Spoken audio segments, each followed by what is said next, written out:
today that Reggie Bannister from Phantasm fame is having some health issues and went into hospice care. Man, it's rough. Like I feel like I don't know. We're gonna lose all the icons as time goes on, and it feels like it's time for us and our generation to kind of like see these people, you know, kind of go on their way. It's tough. It is weird for me because I was never into Phantasm until, when Joe Bob covered him a couple years ago. I had never seen any of them. And I had just listened to your first episode about it, and I am interested in this fan cut because there is like kernels of really great ideas there. Yeah. It's just so spread out. And I feel like the way that this edit might have been like kind of captures this weird etherealness that we're going for. Yeah. But he always had like great emotional scenes. Also, the amazing comedic scenes as well. Like he could flip like that. So he was the very, the most that I appreciated out of watching all of those in a short amount of time. Yeah. I mean, it's weird because he's like not really in the first one that much, but then, you know, studio wanted to replace the guy Michael Baldwin, so then Reggie becomes like de facto main character for basically the next 4 movies. So yeah, no Phantasm without him. Absolutely, yeah. It is such a bizarre, like his role in that first movie is so strange. Like he is like the friend of the main character's brother who happens to be an ice cream man, and then he is a series lead by the next century. Like he's something that I love that first movie a lot. That first movie to me is so... I like the whole franchise, but that first one to me is so far beyond any of the others. But it always throws me that it ends with, like, again, this random ice cream man, like, hugging this kid, being like, your brother's gone. Yeah, exactly. Yeah. Yeah. It's tough. I mean, but who's going to replace these icons? I'm not sure anyone's really stepping up, but maybe they don't have the chance. With, you know, the current set of icons still living.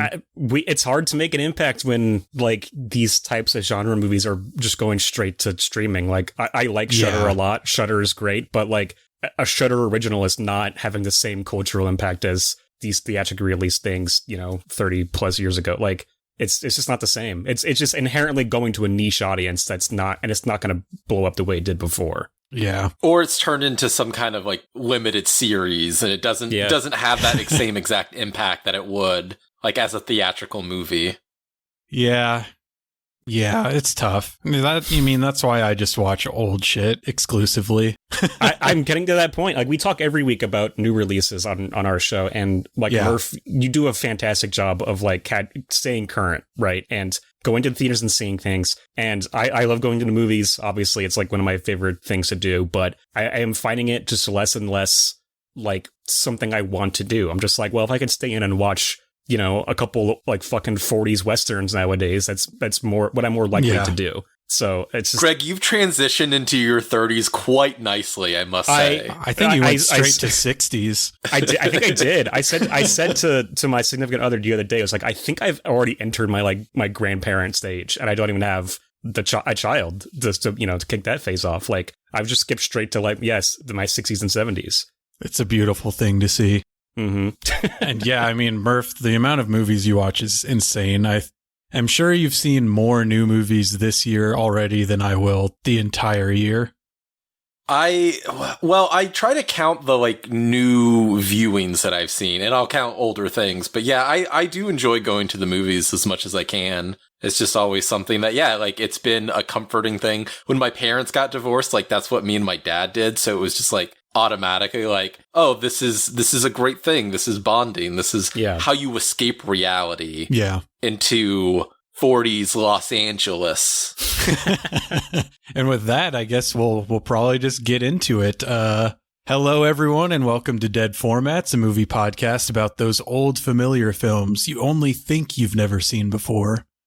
I'm your host, Chris, and this episode we're going to be discussing The Two Jakes from 1990, and today I'm joined by two very special guests, soon to be cooling their dicks down at the county morgue.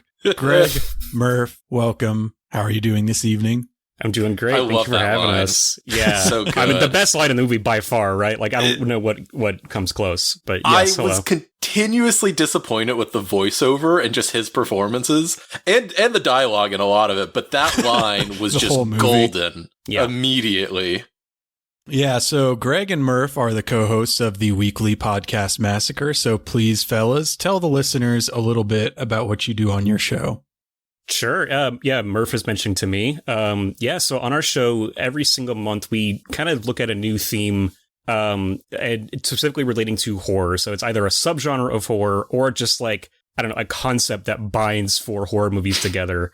And so, like, to give an example, we have April is all like split personality movies. It's all movies with characters who have more than one. Identity Crisis April. Identity Crisis April. Settled on. Wow. We try to have a nice alliterative name for the month, but it doesn't always work out. But yeah, so like we've done a lot of themes at this point. We've done over almost close to 200 episodes, and so like we've covered a lot of different themes. We've done cannibal movies. We have done like horror movies about siblings, horror movies about like several ghost months and aliens and everything you imagine. Yes. Yeah. So, that's what we do. We talk about horror movies. Sometimes we bend the rules and talk about horror adjacent things, right. But we try to keep it horror focused. And the real special thing is, sometimes we don't just talk about movies. We try to be funny. It's occasionally. Yeah. We attempt. I mean, I know you recently did a little things category, but I think you guys haven't specifically done puppets yet. No. So that's my suggestion. We did do demonic toys versus puppet masters, but it was so bad we had to do another movie as well. So it was also versus Alien versus Predator. Right. Yeah. We're saving the puppet month is going to we know that's going to be what takes us into the stratosphere, our podcast. So we're just not ready for it yet. Yeah, we're not ready for that level of fame and notoriety. We've done Pin. So, we have done Pin. Revenge movie. Taking a stance. Yeah. Still waiting on your response, Mr. Nideman. I emailed you a few days ago asking if it is in fact a revenge movie. I'm eagerly awaiting your email response. But so this week, for the first time, we're actually going to be covering a movie that was picked out by the guests. So I'm wondering, how did you guys land on the two Jakes? Well, I guess it was something that I had thought about, something obscure. That was really what I was trying to go for. And it reminded me of a story where I was going on a hike with a friend in Forest Park here in Portland. And he had just watched Chinatown, and we were talking about it, and he was, getting into it and how it was so good. It was like, and that's like a movie they'll never make a sequel to. And I go, well, they did make a sequel, actually. And he screams at the top of his lungs, like in the middle of this park, just like, what? And we have to have this whole conversation where I tell him, actually, Jack Nicholson made a movie. This is his third directorial movie, and a sequel to Chinatown that nobody knows about. Yeah, it's pretty nuts. So typically I go for more obscure selections, but just to give people an idea of the relative obscurity of Chinatown versus Two Jakes, on Letterboxd, Chinatown has 540,000 views and the Two Jakes has 14,000 views. So not even a tenth. Yeah. It is, no one knows about this movie. Yeah, and I feel it's never just Chinatown is still discussed so much. Right. It's still brought up. A book came out about the production of it just a couple of years ago, and nobody is writing books about the sequel to it, directed by a major Hollywood star and within a really insane cast of people, big names that people love. I don't ever hear it discussed in terms of Harvey Keitel movies or Meg Tilly, who kind of is more of a cult figure, I would say, but it's never really talked about how she is one of the leads of this film. It's never talked about. And I had never seen it before Murph suggested it, but I kept having this because I had also never seen Chinatown, so that is something. Yes, me either. It would be weird if I had seen this. Oh wow, hey, hell yeah! Thank God I'm not alone in having skipped it for so many years. But I had only ever heard bad things about Two Jakes, but I'm I kind of knew who was in it, and it was directed by Nicholson, and it was always this kind of question of like, well, how bad can it be? Like, does it deserve the weird obscurity it has compared to Chinatown? And so going into this, watching Chinatown first, I also had the idea of like, well, how good can this be that like the sequel is so derided? And I guess to reveal how I feel about both movies, I don't think this is as bad as people say. It's not Chinatown, it isn't, but also I think Chinatown, while great, like to me, it was also kind of like, I see how it made a splash, but I'm also not like, falling like down over Chinatown either, I guess. So yeah, that's crazy. That's pretty much, that's how I felt too. All right, I'll be the defender here. And also like, it's one of those, like, not only do people like, it just never gets brought up, but not even like as a throwaway. Like, no, you have to somehow stumble on how this exists. Like, if you go to the Wikipedia article for Chinatown, it may not even say that there's a sequel to it. It's just like, it's out there. Some people know about it, but I would wonder if they even talk about it in the Chinatown book at all. Yeah, it's not even going to be a punchline to a joke because not enough people are going to know it to get it. Exactly. And so because this was a movie that was brought to me by you guys, I kind of had to do a little bit of thinking on how to justify this as a dead format, which is really just a nebulous framing device to talk about weird or obscure things. Doesn't actually matter. But given that there was some recent controversy on your show about possible category fraud, I wanted to make sure that this pick was 100% above board. So, well, I'm glad we could break the format so early on, actually. No, I think it's good because I think operating under the idea that the way you get people to listen to your show is not by talking exclusively about things that no one's ever heard of. Right. So the Two Jakes is kind of like, this is oddly enough the popular movie that people are going to stumble upon this podcast for. But yeah, so it's a legacy sequel, which at the time was a bit unusual, but every other movie that comes out today is a legacy sequel, so that's not a dead format. And also at first blush, it's kind of a Jack Nicholson vanity project, which, you could maybe make the argument that those sort of things, like that type of vanity project, has died out. But the more I dug into it, the more I found out is like it appears to be one, but it really isn't. No, it was kind of like a Jack Nicholson obligation that he instead of like something he wanted to do. Yeah, greatness was thrust upon him, and he accepted. Yeah. But when I talk about this idea of dead formats, what it ultimately comes down to is just types of films that aren't made today. And a type of movie that isn't being made today is the Jack Nicholson film, because he has not appeared in a movie since the 2010 romantic comedy How Do You Know, which is a film we all know and love. How do you know? He was present for the recent Saturday Night Live 50th anniversary show, and I did scrub through it solely to see that part, and he is literally just sitting in his seat in the audience and says, "Ladies and gentlemen, Adam Sandler," and that's it. What a performance, though. Yeah. Did he have a vat of chili with him like he did usually at the Lakers games? Okay. He did have his weird, like, Kangol hat and purple tinted glasses, though. So, well, he needs those. Yes, yeah. I'm hoping he does make an appearance at the Oscars this year. Like, it's been a while, just like front row center. Yeah, I think unless Billy Crystal is hosting, he's not going to be there, right? Like that's his criteria. If Billy is there, he's there. But I landed the same justification for this of like there is no more Jack Nicholson movies out there after How Do You Know? But yeah, like, and watching this, and I also, not too long ago, watched the remake he did of The Postman Always Rings Twice. And I also landed on, when was the last, like, kind of classically noir movie released? Like, when was the last time we had, like, this guy's a private detective, like, investigating, like, a sordid affair or something like that? Does that even exist anymore as, like, a type of movie?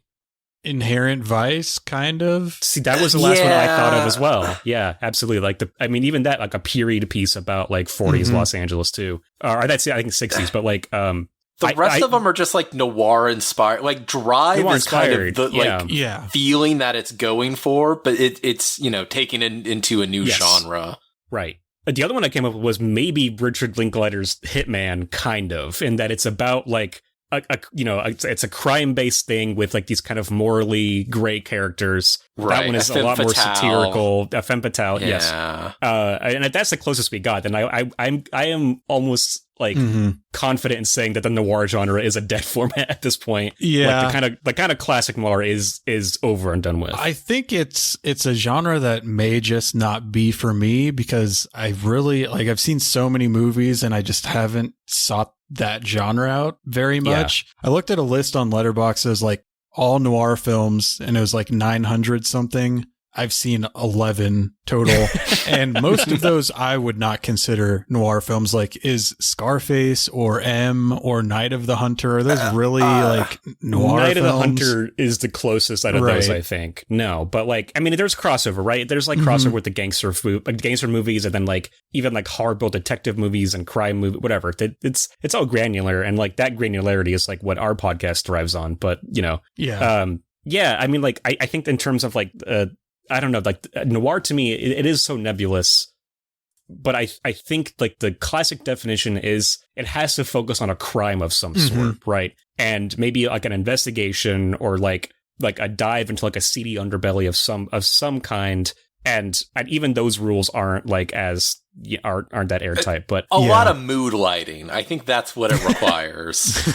I mean, yeah, I guess there's that too, right? Yeah. Which they try in this movie. They don't succeed. I would say they succeed. I think this movie looks fantastic. I think that's something you can give it. I mean, it's like this. The DP is legendary, isn't it? Like what's his name? Zygmunt. Yeah, I mean that guy is incredible, and his movie to me looked awesome. That is one thing I got to hand to it.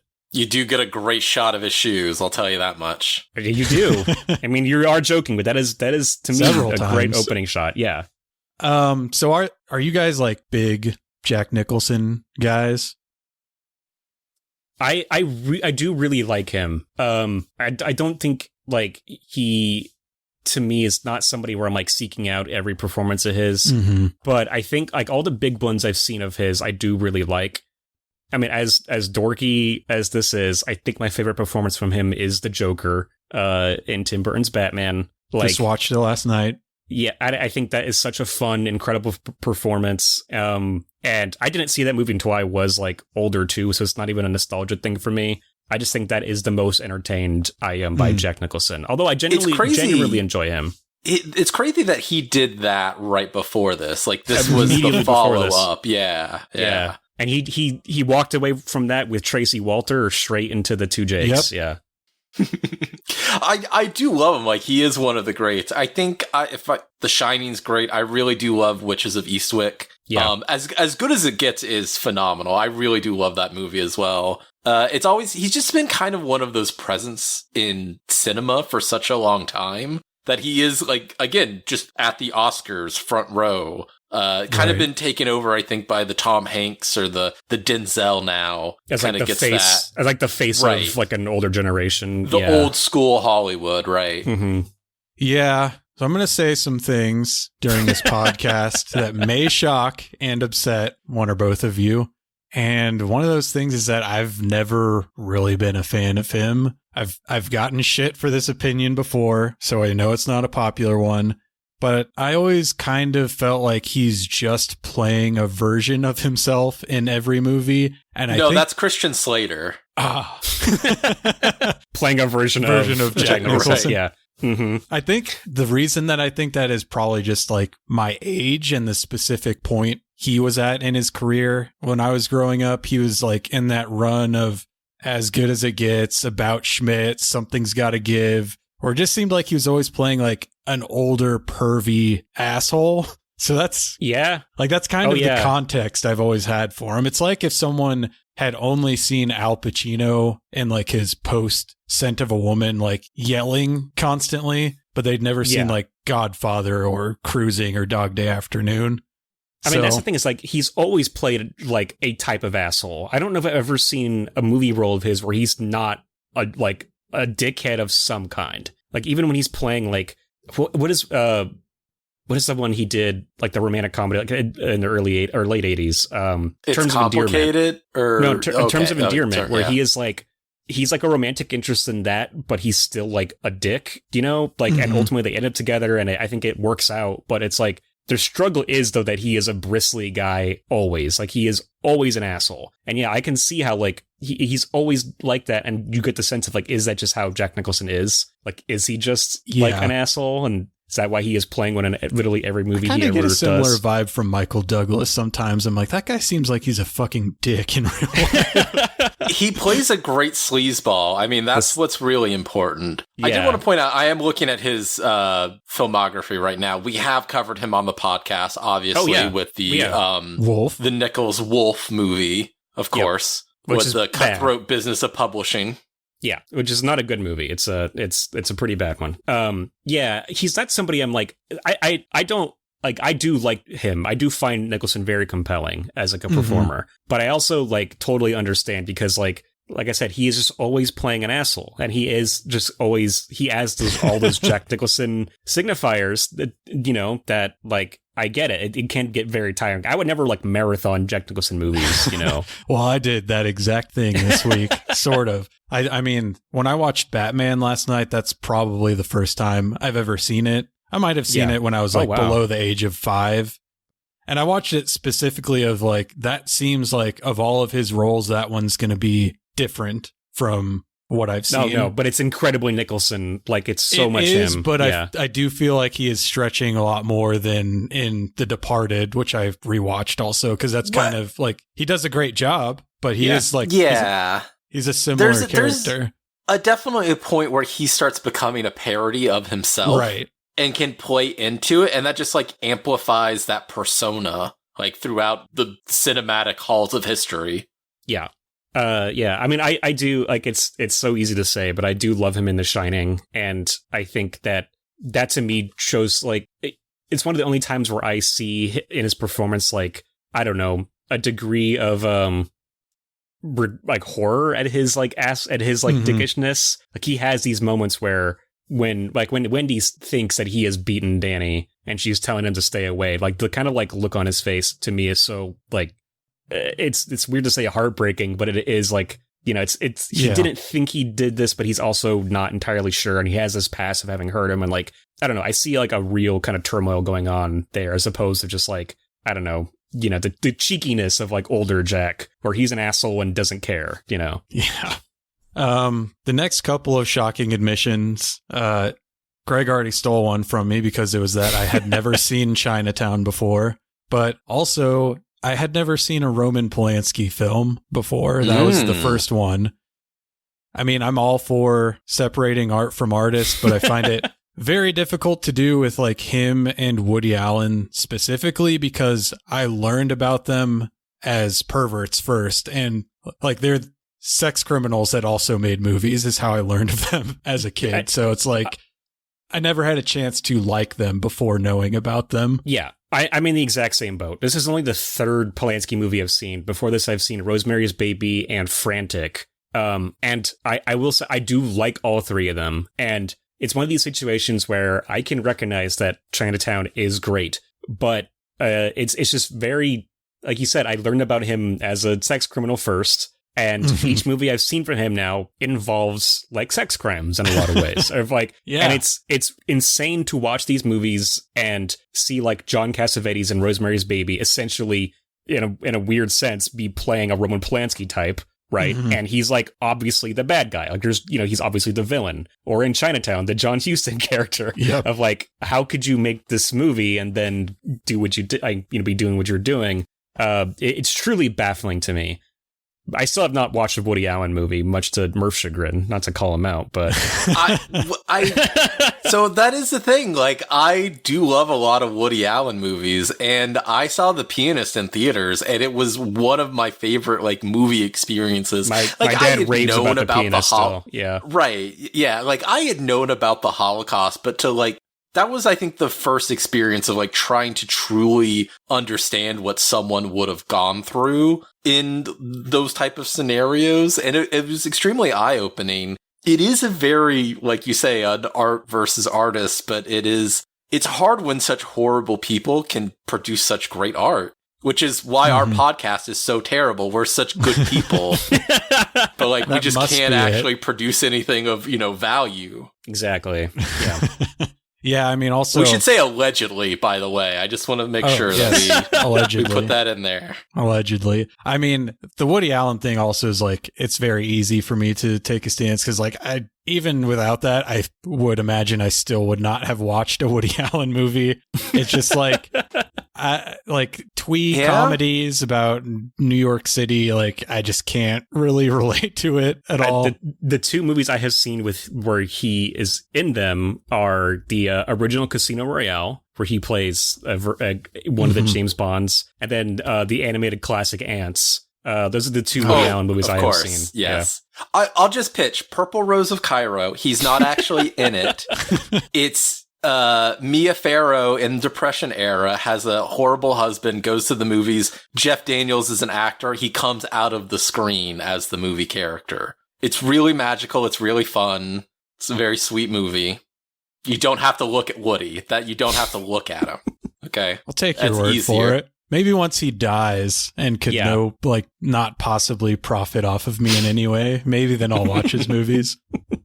So a little background on the two Jakes. Like we were talking about, it's not actually a vanity project by Jack Nicholson, even though it was directed by him. He stars in it. He co-produced it and he co-wrote it.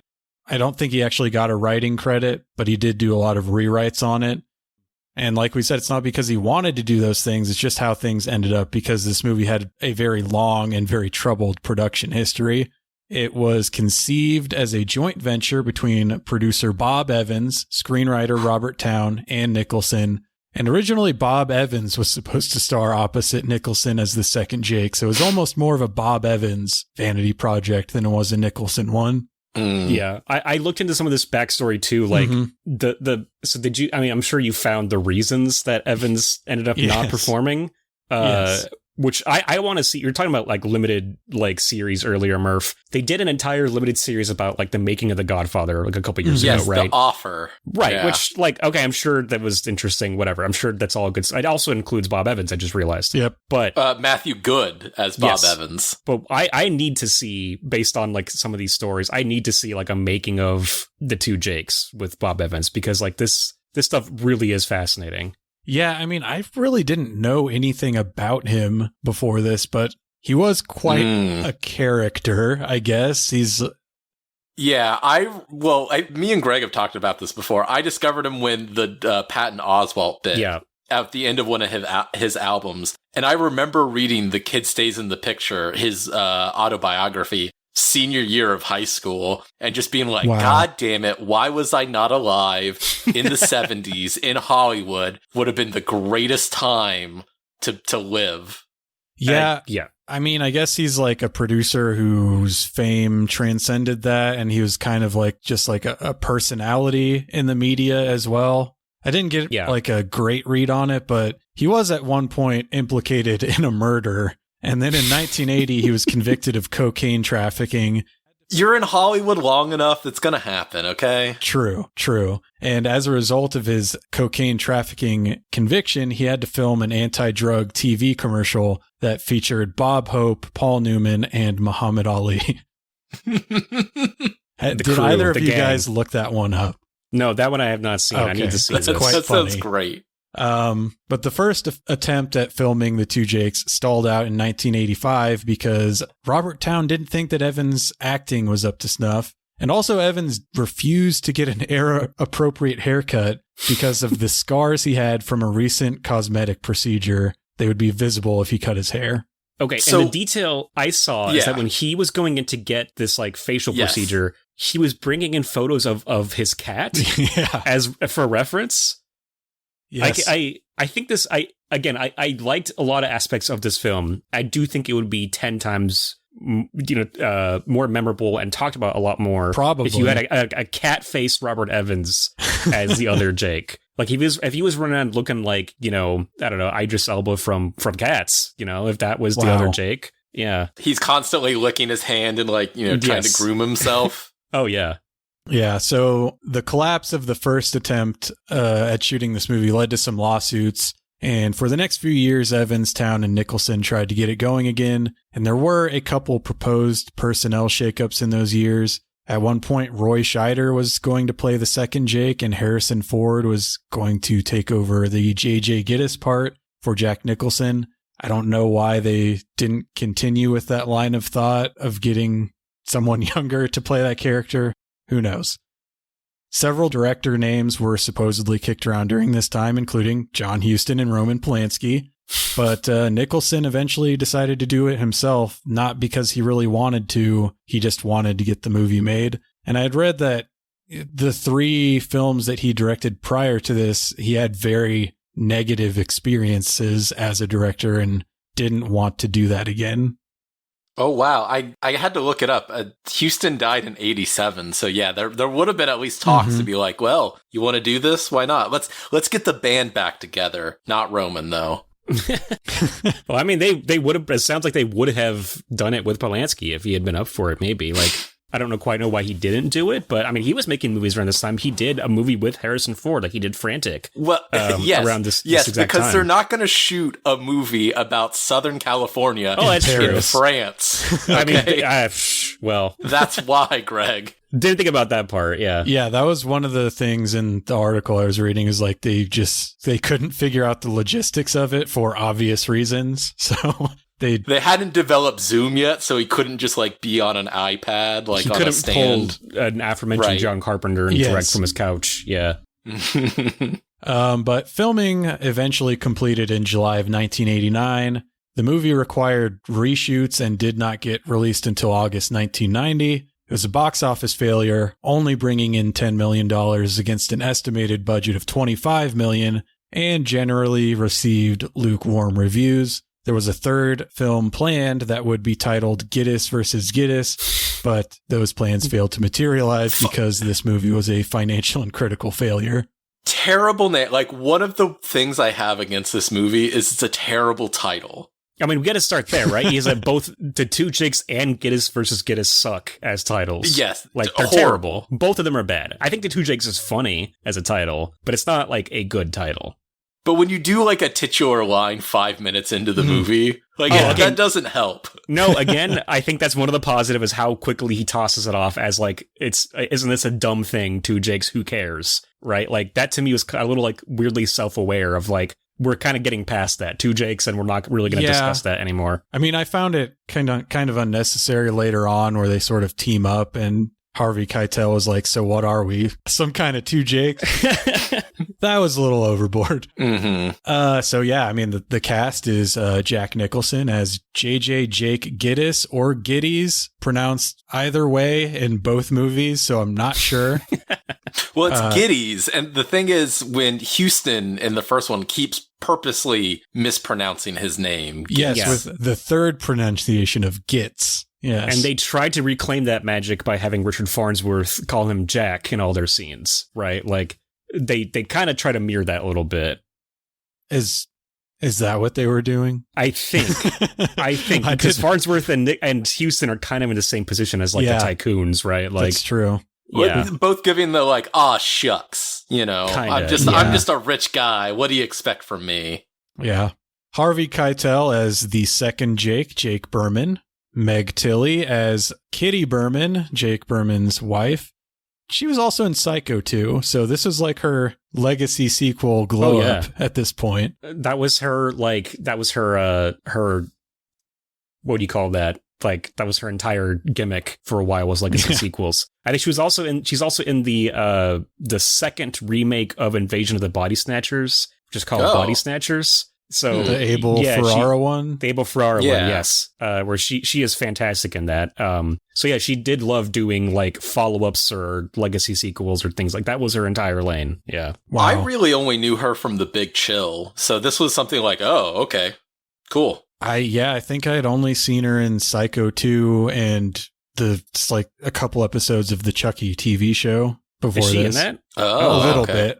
Okay, because I mean, I don't know if this is like a a take on the level of any of yours so far, but I might think she's a better actor than Jennifer Tilly. Just weighted on everything I've seen from the two of them. I do love Jennifer Tilly, but like, I don't know, between Psycho 2 and Body Snatchers, and I again, honestly, some scenes of this, I think Meg Tilly is like a great performer. It says in Chucky, Meg Tilly plays Meg Tilly. So she is herself. Oh my God. Yes, okay. Mm-hmm. I got to watch the Chucky TV show, I guess. All right. Yeah. You should, now that it's canceled. It's a dead format, so I think it's open to you too. Yeah. All right, box set. All right, you can bring us back. Yeah, I mean, I might I think I would lean towards agreeing with you, Greg, but I don't think I've seen enough of either of them to really be able to say like, yeah, because I think I've only seen Bound and then the Chucky stuff of Jennifer Tilly. So Meg's more muted, but like Tilly, she's more fun. She's spicy. Again, you got to see Body Snatchers. She's fantastic in it, and yeah, that Murph. I've been thinking about the theme to bring that movie on. So get ready, it's coming soon. Okay. Madeline Stowe as Lillian Bodine. You may remember her from such films as Bad Girls, the female version of Young Guns that probably no one but me has seen. I've been meaning to see it because I think that movie was in theaters the week I was born, and I did something where, like, I don't know, people were online on Twitter probably were like, oh, post like one of the movies that was in theaters the week you were born, and that was the one that came back for me. Like, it just opened that week, I think. So I've been meaning to watch it because I have some kind of connection to that film. It's not very good. Well, shit. The legendary Eli Wallach is Cotton Weinberger, Magnificent Seven alum. Like, what, 2-3 scenes, really? Yeah. Like, not many at all, but like, fucking amazing in each one. I almost didn't recognize him not in Brownface, because my favorite, I mean, look, I'm being facetious, but my favorite performance of all time is him as Tuco in The Good, the Bad, the Ugly, so he's earned a lifelong pass from me. Yeah, I mean, Year of the Western, you're going to run into him a lot. That's it. Oh, yeah, I can't wait, yeah. Ruben Blades as Mickey Nice, Frederick Forrest as Chuck Nudie, who he is the main character in It Lives Again, a.k.a. It's Alive 2, movie near and dear to my heart.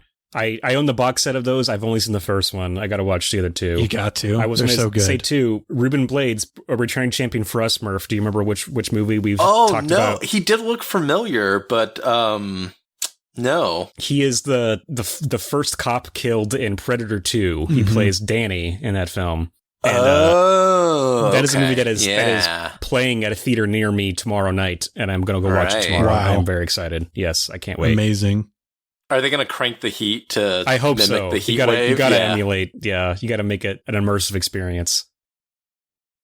David Keith as Detective Loach, who, when I watched Batman last night, I was like, oh, David Keith's in this too. No, him and Robert Wool just look exactly alike. Yes. It's like the anti-Wool, basically. Yeah. Richard Farnsworth as Earl Raleigh. Returning champion for us. That's right. Assume Misery. That's right. The same year as this? Is that right? 1990? I think so. At least within a few years of each other. Very close in time. And Year of the Western, like the day before I watched, or a couple of days before I watched this, I also watched Howard Hawks' Red River, where Richard Farnsworth is in that. Like, and so I watched two of his films, like, separated by like 40 years, just by coincidence. It was crazy. But you couldn't tell which one he was older in, right?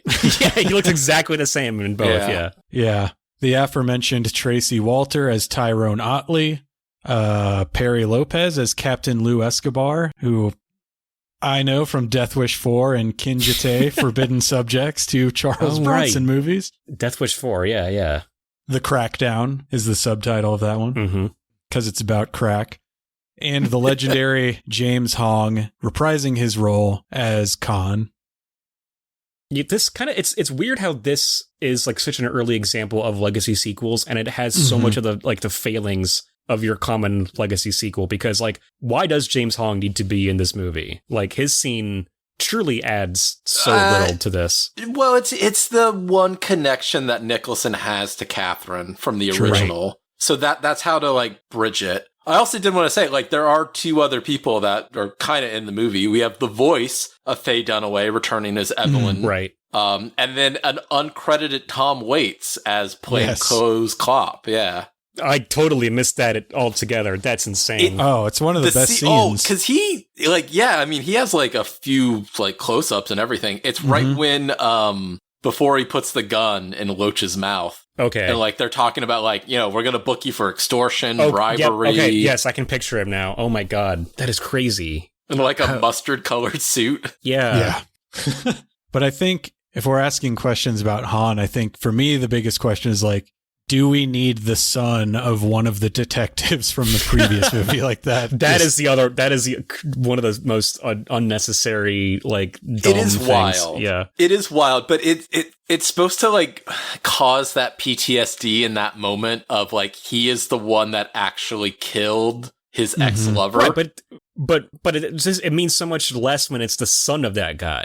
You know what I mean? Well, because the guy probably died. Like I mean, it really makes 16 that years entire later thing have no impact, basically. Okay, so I wanted to get into this really quickly because it is 16 years later after Chinatown. Do you think you could name any of the top movies from 16 years ago today, from 2009? Oh, 2009. I got the Avatar, top 10 box office, and then I got just like a bunch of other ones that like, could we make a legacy sequel out of this from here? I'm struggling to think of a single movie that came out in 2009. It's just such an oddly specific year. There are a lot of Avatar big and then cultural... the Hurt Locker, because those were in theaters around the same time. Correct. Avatar is there, Hurt Locker as well, yeah. Was it the Captain America, right? I'm not getting any of that. I didn't or... see any actual Marvel ones that I wrote down. Also Avatar number 1 at the box office. Number 2 is the third movie of a series based on a children's television show / toys. What the Transformers? So the third Transformers? Transformers: Revenge of the Fallen. You got third based on the children's book about wizardry. Half-Blooded Prince. You're never going to get which one it was. Yeah. That's the sixth, actually, but not the third. Well, third for Transformers. I see. You got Twilight is number 4. You got Pixar's Up 5. Right. Hangover number 6. Star Trek 7. Oh yeah, Star Trek 09. Yeah, The Blind Side, one of the movies that's held up the most over the years. The remake of Nightmare on Elm Street was that year. Is that right? I didn't see that one, no. Okay, maybe 2010 then, yeah. Number 9 at the box office, Alvin and the Chipmunks, The Squeakquel. And then number 10, Sherlock Holmes. Yeah, I had to cheat and look at Letterboxd. Gamer, starring Gerard Butler, Law Abiding Citizen. Those are my picks for legacy movies. Sequels. Give me Gamer 2. Give me the 2 Gerards. I don't know what his name is in Gamer, but that's the one I want to see. His name is always Gerard Butler. I have others that I was going to bring up throughout, but like we have Paul Blart Mall Cop, which they already did a sequel to, but we could, we could redo that. Yeah. The big one that I think that would happen or could happen, should happen, is District 9.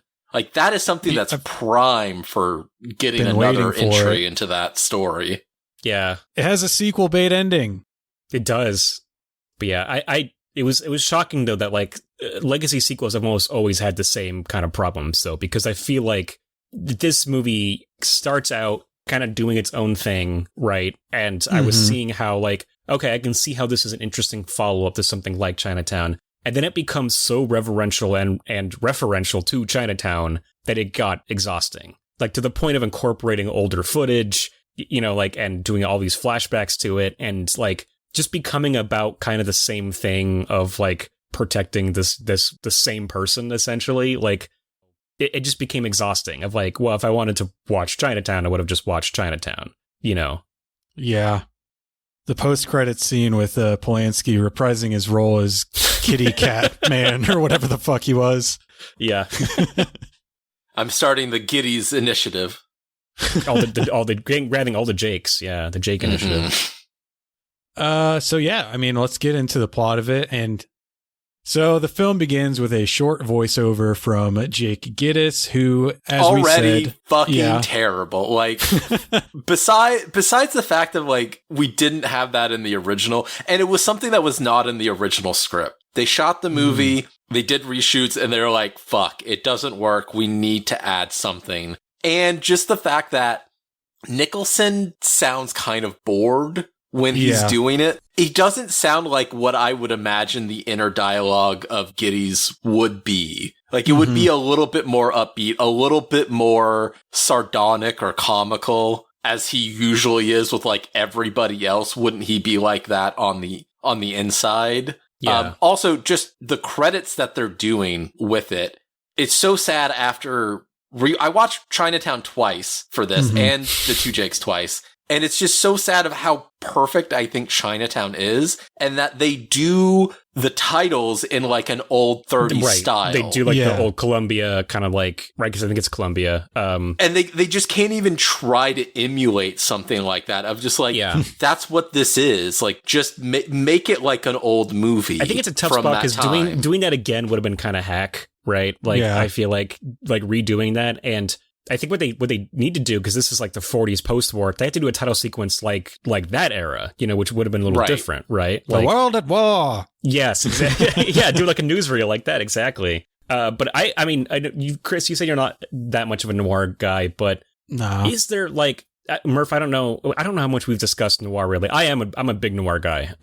Like I've read a lot of the I've read a lot of noir books. Like I love a good hardboiled detective novel. I've almost read every like Philip Marlowe book, but not a lot of them even have that voiceover. They became such a cliche, like in terms of like parodying noir. But when you watch the older ones, it was actually kind of rare to actually have that. Like what's the Double Indemnity has it. That's maybe what made it so popular. But that is a framing device, and it's like kind of like zombies saying brains. Right. Yes. Right. It's he's recounting the story into a recorder, and so that's why we're getting all of this. Right. Right. So there's like an actual like plot justification for the narration, and it also like adds a layer to it because he is like telling the truth, and when you're watching the movie, he's like a lying piece of shit the entire. So there's it adds something to it. This one, I feel like narration became a way to parody the genre, right? And so seeing a movie earnestly do it like this just kind of feels like tired and played out.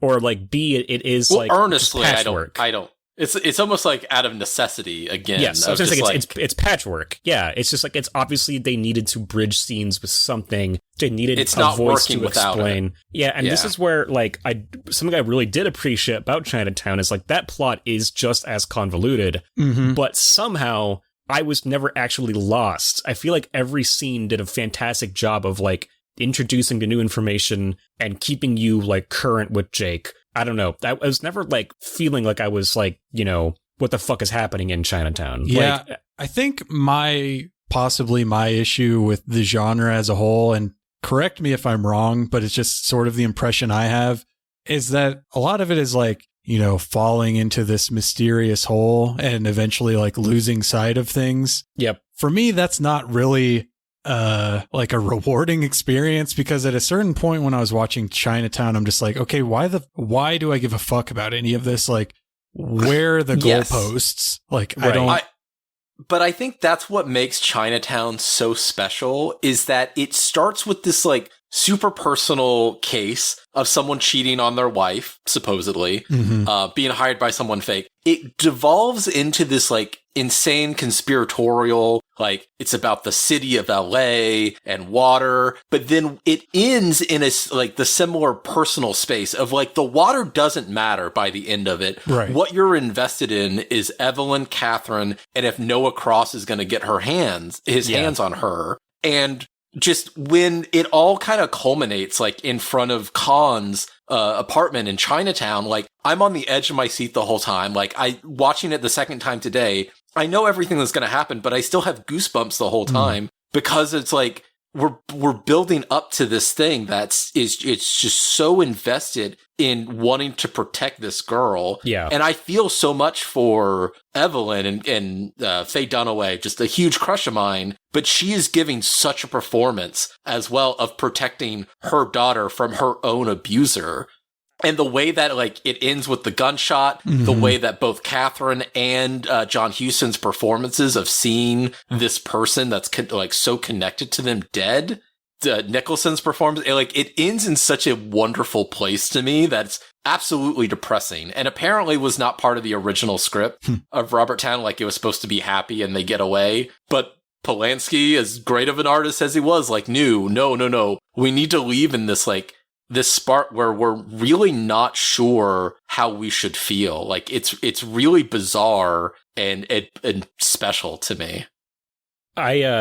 I think though, Chris, like, you're first of all, very well said, Murph. You're totally correct. Yes. But I think your issue with the noirs, I think it's totally, like, to me, it is like a feature, not a bug of them, right. Of like the absolute insanity of, like, you're falling into this web of deceit and lies, and none of it matters except for, at the very heart of it, like Murph said, there's some kind of personal tragedy going on, usually, like some kind of, like, at the very core of all of that bullshit is just this kind of, like, very sad story, you know, going on, usually for somebody. Somebody gets invested more than they think they would. Or there's a person, there's a person in trouble, and, you know, somebody was wronged, somebody was hurt, and, like, all this other nonsense on top of it doesn't matter. Like, the water rights and the oil and this, like, it's all just cover for, like, a personal tragedy going on.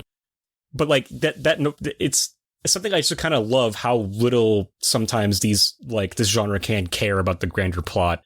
Like, I forget which Philip Marlowe book it is, but one of the books by Raymond Chandler that did become a movie, he, like, has said, like, the way he would write these things is that he would, like, start writing one plot, kind of get tired of it, and start writing a different plot, and then combine, like, 3 or 4 of those plots into a single book, and do, like, you know, the bare minimum work to connect them into a single story. That does not surprise me at all. but what does work about those stories is the captivating nature of, like, your kind of, you know, your detective and usually your femme fatale. Like, that is usually, right, like, what these are all kind of built on. It's like, those are the foundation. And we have made it 30 seconds into the two Jakes so far for the plot, and so we should probably continue with that. But just to say, that's like, fine. I mean, this is probably more interesting than the plot of the two Jakes. But it's just saying, like, we don't get to that central kind of, like, core relationship of, like, you know, your sort of, like, femme fatale and your detective until, like, over an hour into the two Jakes. It's so long before he finally meets Meg Tilly. I mean,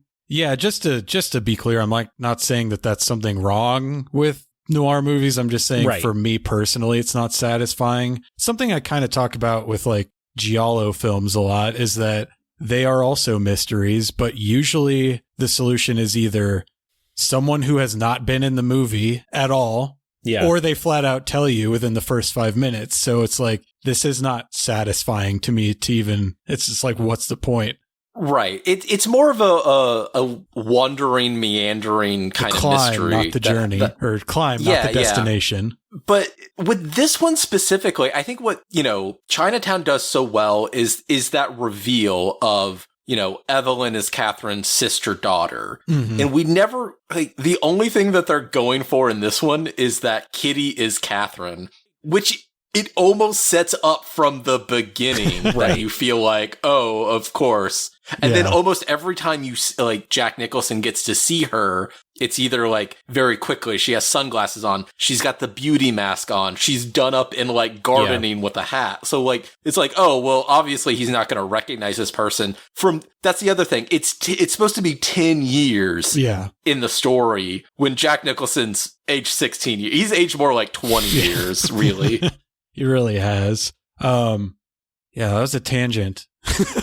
But what brought us there is the voiceover. And I wanted to say, I read somewhere that in the DVD version of this, Jack Nicholson actually cut out some of the voiceover. Oh, interesting. So what I did was I got the VHS version of this. Oh, whoa. Compared it to the Blu-ray version that I had.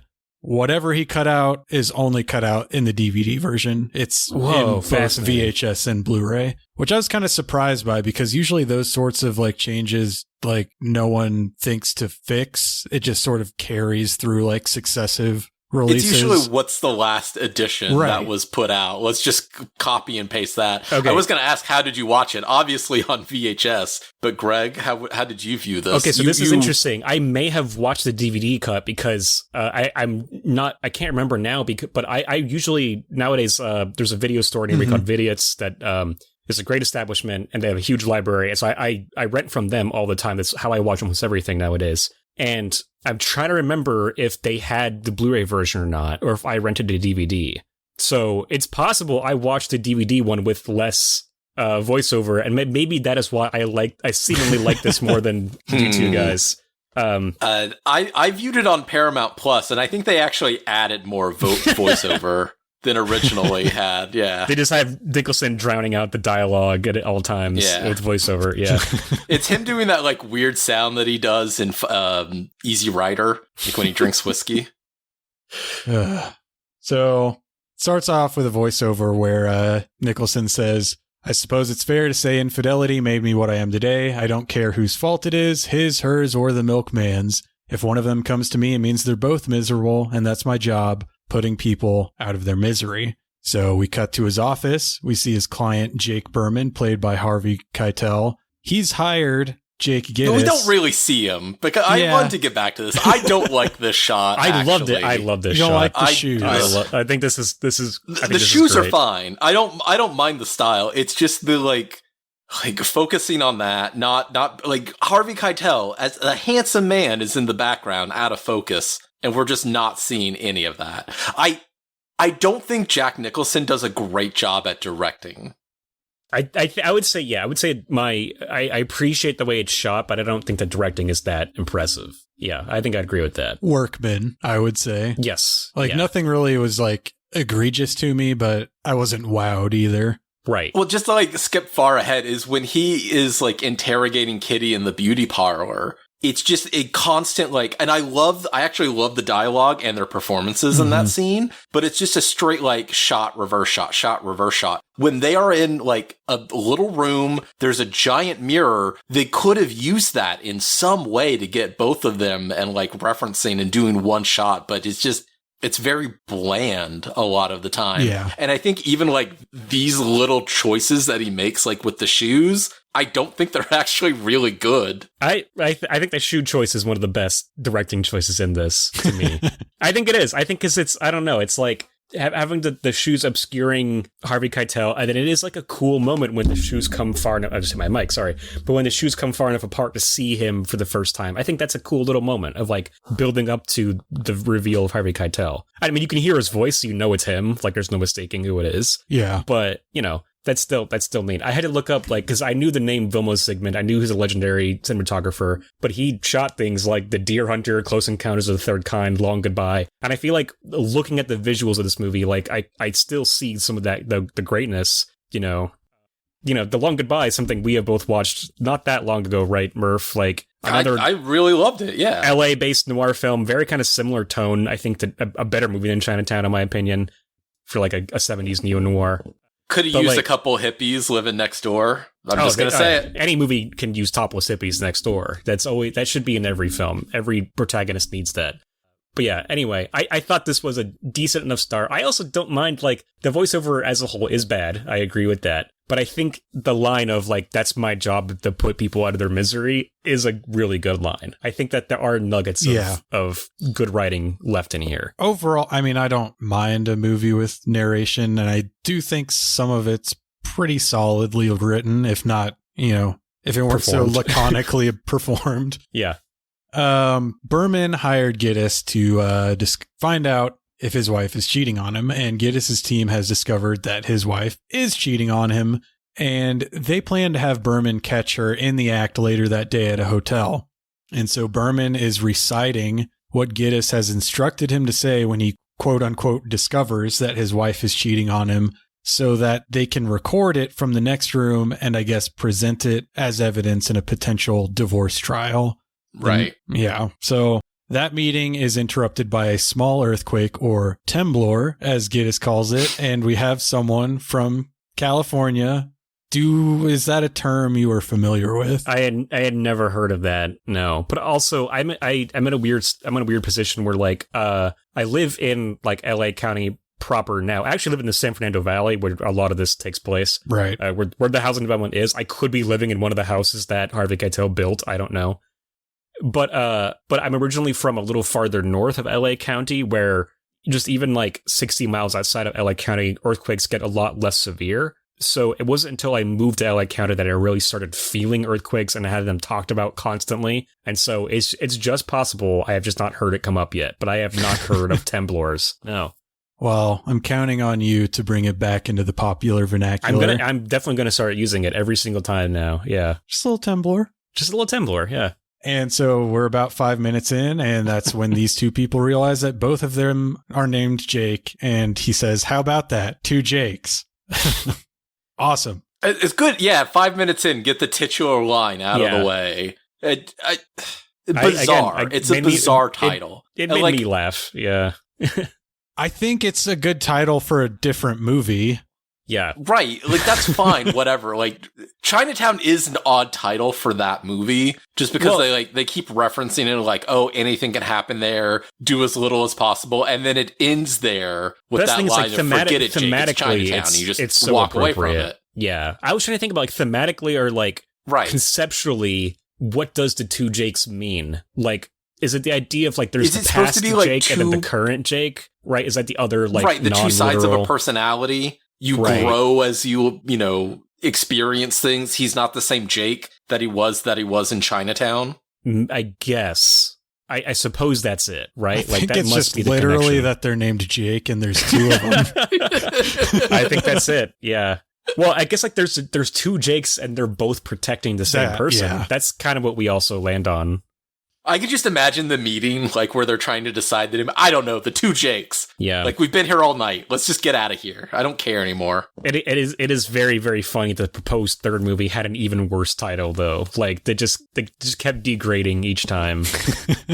Well, it's a spiritual sequel to Kramer versus Kramer. Yeah. Well, yeah, it was going to be about him getting divorced, and that's why it's called that. So it basically is Kramer versus Kramer. It was a legacy sequel to an entirely separate film. Yeah.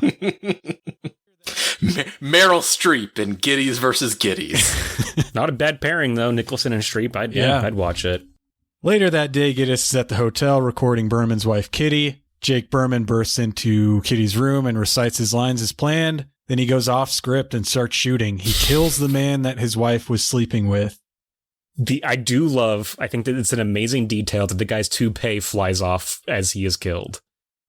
I mean, if you're going to start banging a girl, you're not going to be like, hey, let me just take this thing off. Yeah. It's going to ruin the sex appeal. Yeah. At City Hall, Giddis is escorted to the LAPD Homicide Division by Captain Lou Escobar, another returning character from Chinatown. And actually, one of my favorite shots of the movie is like where it's like from below, shooting up to the ceiling and be like, well, I don't frisk him before I send him into a room with a guy sleeping with their wife. Yes. So that part kind of confused me. He does specifically say he didn't frisk him, but he also says that he knows it was in the room. Is that his way of like... Well, I think he was sarcastically saying he didn't frisk him, right? Being like... Right. I couldn't tell. I thought it was sarcasm. It's just the thing, like in Chinatown, like he'll lie to him, and just like to not give anything away, to like not implicate himself into a crime. Yeah, I took it as like sarcasm, like no shit, I frisked him, because the other option is like I sent a guy, into this room where people often kill over, infidelity. So like, of course, I frisked him beforehand. Is how I took it. Yeah. We learn that the investigating officer in this case is Detective Loach, David Keith, son of the cop that shot Evelyn Mulray at the end of Chinatown. And these two do not like each other at all. Yeah, it is annoying that, one, he looks so much like Robert Wool, and two, his name is David Keith and not, and is always confused with me over Keith. Because I made the mistake of watching the credits and like, holy shit, like Keith David is in this, and then realizing I'm reading the names backwards. They need to be in like a buddy cop show called like the two Keiths, Deeth Cavid or something. I like that's better. Deeth Cavid, starring Keith David and David Keith.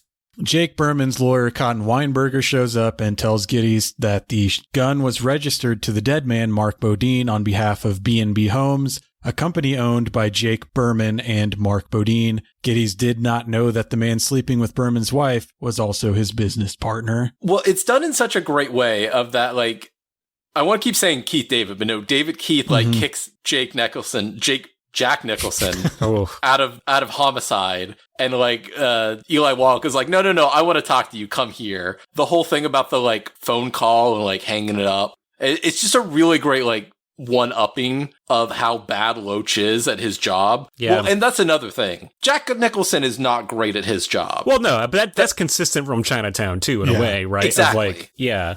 I do love that he always has to have like some fuck up like assistants, you know. Like unfortunately it's not Bruce Glover in this one. I was sad to see he got replaced. But it's like, couldn't you just know that, yeah, like these two people were partners that were sleeping with each other? But I do love Eli Wallach's line of, disrupting a homicide is not all bad. yeah. Oh, he's great. I mean, he's always fantastic. Geddes goes back to his office to find the deceased man's wife, Lillian Bodine, tearing up his office.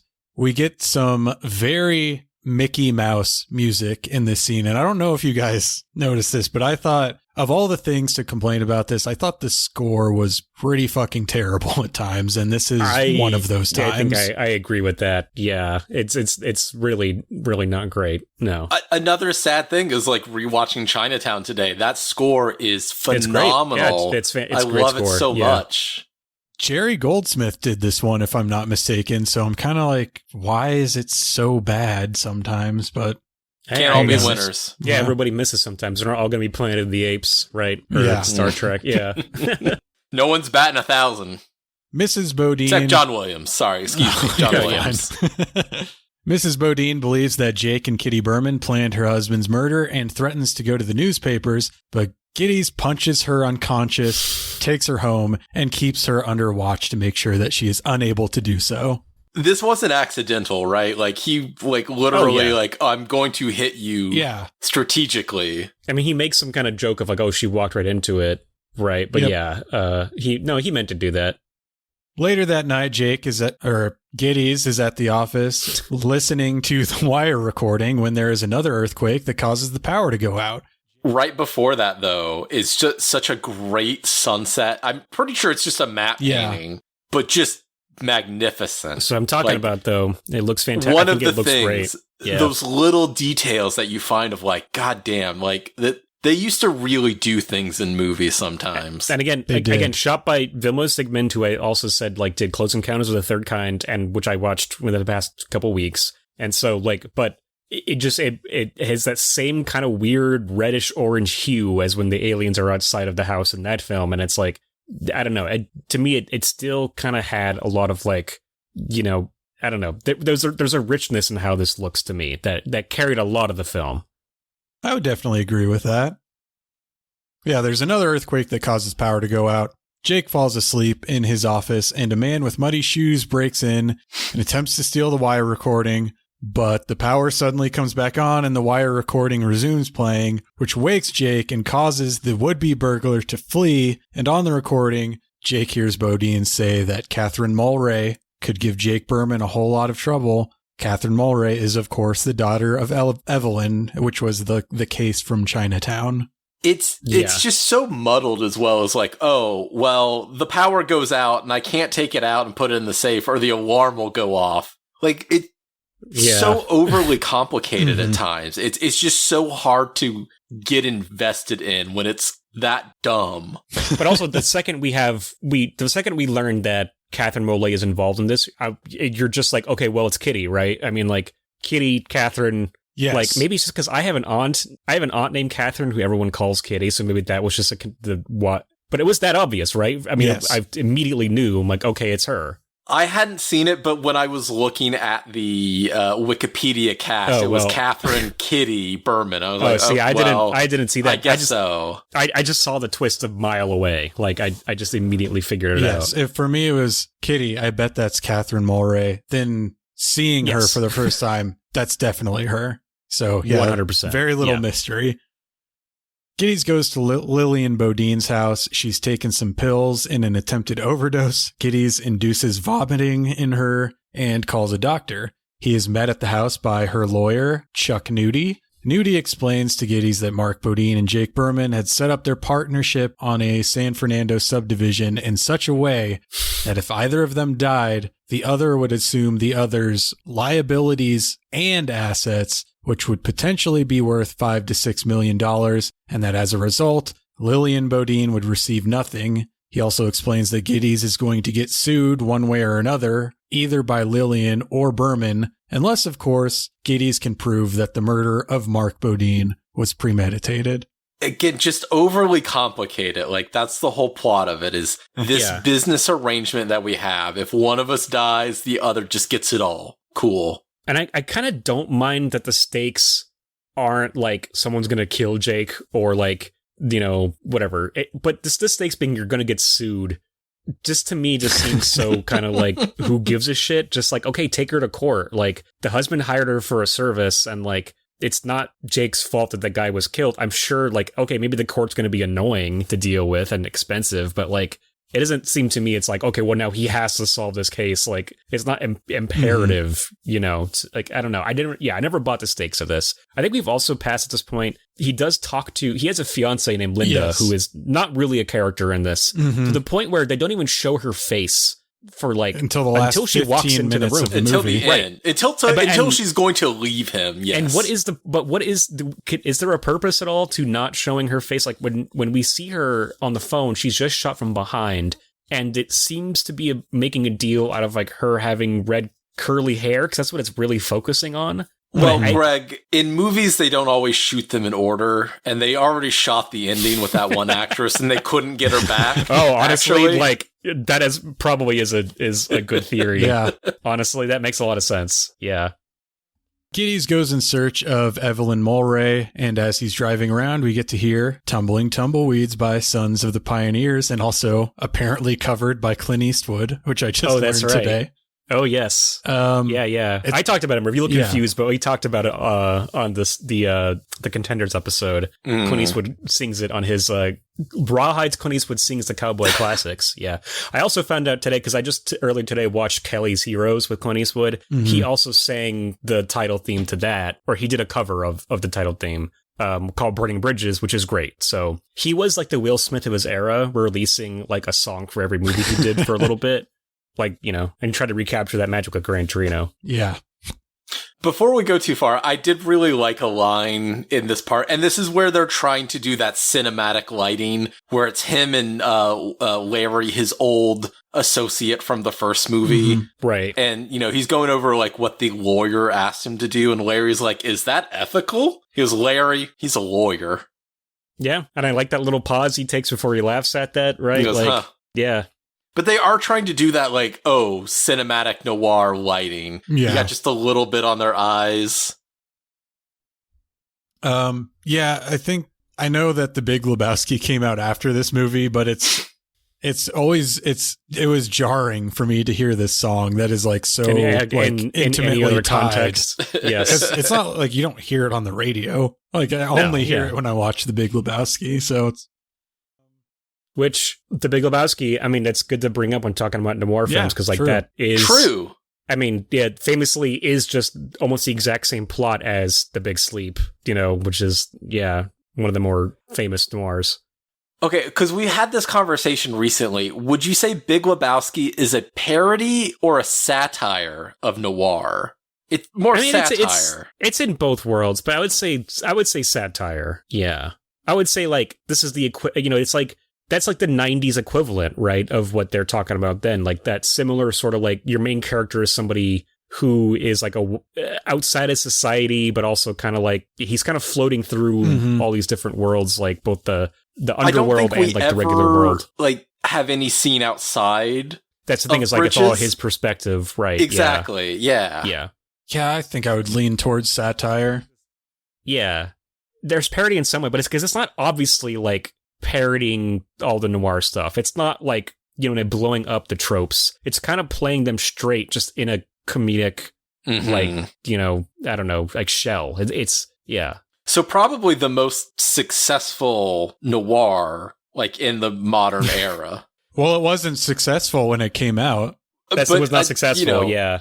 But a lasting, you know, reverence. I just remember another one that came out within the past, like, I think in the past 10 years, but The Nice Guys was another, like, modern noir that actually really worked. Right. But again, similarly didn't really make that much of a splash, right? Like, you know, didn't really make that much money. Cult classic, yeah. Right. It's more of a cult film, yeah.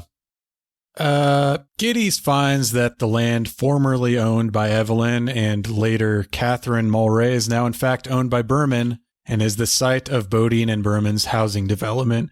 Giddys presses Berman, but they're interrupted by one of Berman's employees, Tyrone Otley, who explains that there's gas rising under the subdivision to a level that is getting dangerous, a point that is ever so beautifully illustrated when Giddys, shortly after telling Berman that he intends to prove that Berman murdered Bodine, cops a squat on a well and lights a cigarette and blows into the air. It's the most, like, jumping the shark in cinema I think I've ever seen. Like, I do not know how you come back from that. Like, it is just so over the top insanity. I don't know. I liked it. Of course you do. Yes, you do. Yeah, I know. Sure. I liked it. I thought it was not because I thought it was good. I thought it was very funny to have a guy talking about, oh God, there's gas everywhere. And he just sits on a well and lights a cigarette.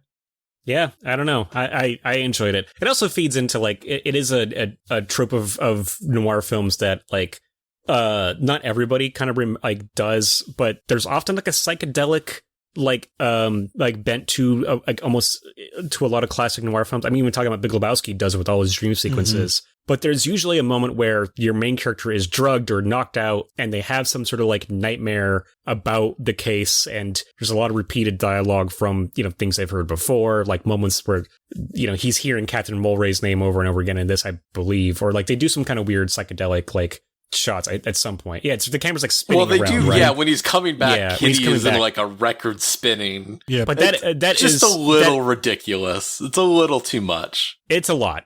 But that is a classic noir trope. And I don't know, I usually like it. It's usually just a way to establish that, like, you know, this case is getting to your detective, like it's weighing on their mind, it's causing them some stress, and to see it manifested in like a weird trippy way, I just usually find that fun. But this one, you're right, it's pretty lame. Just it's like, it looks really like, it looks like the spinning newspaper fucking thing.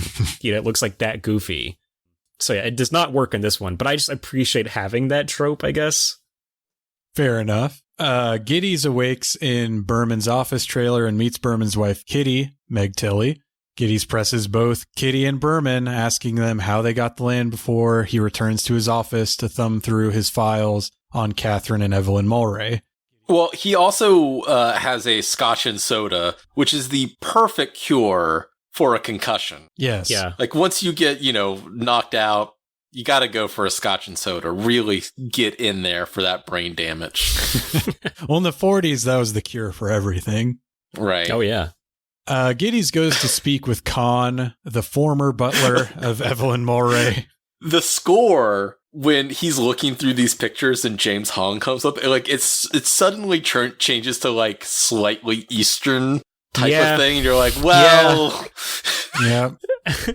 They also this is just like, I mean, movies do this all the time, but like they seem to just be using like production stills as like the newspaper photos. Yeah. Yes. When he's flipping through the thing, that always irritates me. That it's like, it just is a shot from Chinatown. Just that, a like, shot of Faye Dunaway. I guess a newspaper reporter was just there off camera during in this Chinatown taking this conversation that you guys are having.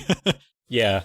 Khan says that he has had no contact with Catherine for quite a while. Giddys notices some unusual flowers, and Khan explains that they were Catherine's favorite. She bred them. So this is another part that confused me, but I think I kind of got it the second time I watched it when I was paying more attention to the newspaper articles. I guess the implication is that she ran away from Noah Cross and lived with Khan at this nursery or whatever it is for some unknown period of time. Is that right? Okay. I think so. Yes. Yeah. I just like going back to, I mean, I've been defensive of this movie up to this point, but when you mentioning the toasting the seeds thing again, that is I really hated that whole thing of like, I guess it gets him to think about how hair can be dyed, and that's how he makes that realization. Yeah. Like it is the corniest thing to connect those using the seeds thing. It's so lame.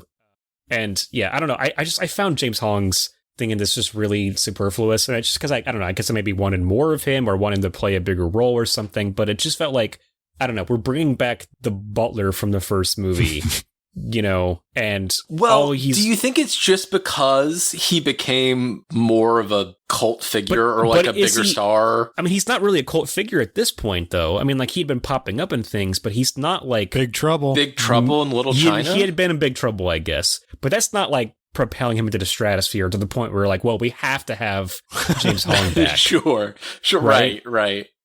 Yeah, maybe. Like nowadays, like, yeah, I get it. Like nowadays, it means a lot more to see him pop up again. You're like, oh, that's fantastic, and it's cool. But it's like when I saw that they brought him back, I was like, well, they must bring him back for like a bigger reason, Honestly, it feels like they were just like, who's alive? Who's still alive? I mean, yeah, that's a big part of it. You can't, you can't, right. Faye Dunaway, they even get Faye Dunaway with the voiceover because it's like, you're still here. We can get him reading a letter and use her voice. And if I'm not mistaken, he's still alive, so he is still alive. That's crossed, right, he is still around. Nicholson and Hong can return for Giddies versus Giddies. Make it happen. Faye Dunaway's still there. Oh, that's true. Yeah, am I correct? Wrote a second letter. Yeah, that she can misread. She can pull it out of Warren Beatty's hands and misread it. Yeah. Giddies returns to his office where Jewish gangster Mickey Nice and his associate Liberty Levine are waiting for him. Mickey forces Giddies to detonate a grenade in his office safe in the hopes that the wire recording will be destroyed. But when the grenade detonates, we learn it was all a ploy. The grenade was fake, and Mickey searches Giddies' safe only to find that the wire recording is not there. Well, so he threatens him by having him hold the grenade and then like, I'm going to shoot you if you don't put it in the safe. Like, isn't that just a dumb idea to threaten someone holding a grenade? Even like, it's fake. We know that afterwards. True. But like, is that really a threat? If you shoot him, he drops it and you all die. Right. You just throw it at him, duck. Yeah. I don't think they really did many passes on the like original version of the script. Oh, it's good enough. Yeah, we'll skip over some pages. So we'll figure it out in shooting. We'll put in some narration, and then they just never really got it together. It's not cohesive at any point like Chinatown is. So the grenade was fake, and Mickey searches the safe. The wire recording's not in there. Giddies tells Mickey Nice that the recording is being held by his lawyer. Mickey tells Giddies that he wants the recording before Liberty Levine knocks Giddies unconscious. When Giddies awakes, Lillian Bodine is in his office. She explains that Mickey Nice and Jake Berman grew up together and that they are best friends. She has come to ask Giddies to testify that Berman knew his wife was in bed with Bodine. She also asks for the wire recording. Jake won't let her have the recording, but he will let her listen to it, and this is what I believe to be the most insane scene in the movie. I mean, how do you guys feel about this? It's great. He has another scotch and soda after a second concussion in like as many hours. Right. And Madeline Stowe has just one of, I love a pink Angora sweater. It's such a great like time capsule of something like that was really popular at one time. Yeah, this scene is to me absolutely unjustifiable. Like, this is where, because I think up to this point, I'm somewhat on this movie's wavelength, like I'm not like loving it, but I'm kind of like, okay, I'm kind of interested in all of this. And I go, yeah, I see the twist coming with Catherine, but like, let's kind of write it out and see where it goes. And then the Lillian stuff, I think again, it's all fine until that tape starts playing. And then I do not understand, like the character of Lillian at all at this point. Like, I think she thinks she's in a different movie. Yes. Because she is like, for these 3 minutes or whatever it is, becomes a parody of like women in noir movies. Like even in her first scene where she's like acting drunk, like over the top anyways. But you can say, well, she's drunk and she's like, her husband was just killed and she's hammered. There's also the scene where she's in bed, she just took the pills and like is fighting Nicholson and like shocked that he, her night slip like rises up. And He can see her butt. That's the thing. It's like, yeah, that stuff is crazy. It's all over the top. But again, they had the justification of she's drunk or on pills. Like, so she's acting in a particular way. This one, I don't know. When she hears the gunshots on the tape and she's yelling at him to turn him off, but also jumping on him and hitting him and smacking him as he is trying to turn it off. Like, and then they are suddenly making out and about to have sex. Like, it's so crazy. Yeah, like, it's crazy. He starts playing The Wire. She tackles him and says, "Oh, you're gonna make me do it." Yeah. And then he says, "Down on your knees, stick your ass up in the air, and don't move until I tell you." He's so out of breath when they start like, "Okay, we're gonna have sex," that he needs to tell her like, "Take off your own clothes and let me get like a little drink of water." Which I thought, he is like getting her to turn away so he can do something about it. But like, no, he, I guess, then just has sex with her. I mean, after he notices her lighter, but then he just does have sex with her. Yeah. It's Madeline Stowe, Greg. Come on. Look, I'm not saying she's throwing herself at you. I don't know. I thought there was going to be something more clever to him saying. Like, it's what he says is kind of abrasive and shocking, of like, take off your stockings and put your ass in the air. I'm like, okay, well, he's definitely getting her to turn around for something, right? There's some kind of like, I don't know, ingenuity here. Like, he's gonna, look, he is, I'm not trying to be funny. I think that like, as like, because that is like, a facet of your classic noir detective is that they're gonna like be manipulative, right? And get what they want by like, you know, I don't know, getting a person to do something, and then you're gonna like, I don't know, tie her hands behind her back or something, and like him punching her earlier, right? It's like we've seen that with her, he is like willing to kind of like do these things to get her out of his way or like whatever. But no, instead he just follows through with it and does have sex with her, and I'm like, that just kind of seems vastly irresponsible. And I know he is an irresponsible guy, but like, it just seems like a really, really stupid move for kind of no reason. I don't know. He has a fiance as well. Like, what the hell? I mean, that too. And I'm not saying that he's got to be a faithful guy, but it just like, it came off to me as a really strange move on his part. Yeah. We do also have in the recording the mention of whip stocking, which she hears as whips and stockings. And she's like, I knew she was a hussy. And that's kind of funny. I thought that was a little funny, but I don't know. It's also just like when you have a character like Lillian just kind of written to be this like stupid and vapid, it just is really irritating, you know? And again, the first two scenes, I could kind of handle it because like she's drunk or on pills. But in this one, like she starts out the scene like actually revealing some interesting information and like playing it more straight. And then it devolves into like, you know, like a complete cartoon character. Yeah.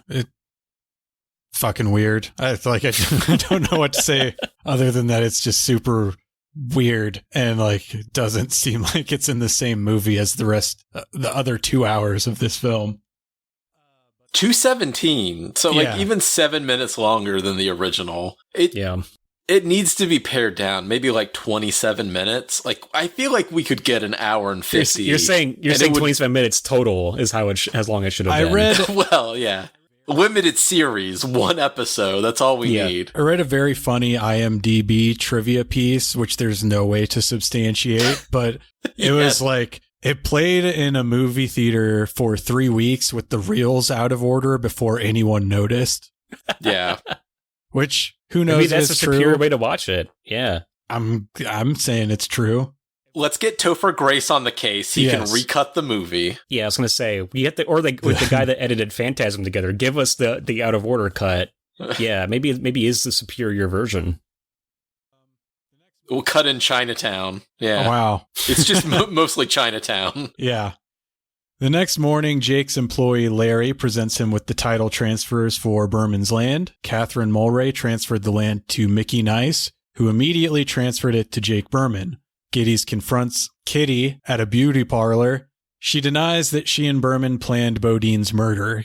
Geddes goes to a notary public office to inquire about the land title transfers, and the clerk, whose jaw is wired shut, is very cagey. Apparently, some other people came in 3 weeks prior to ask the same question, and the clerk's jaw was broken for blabbing about it.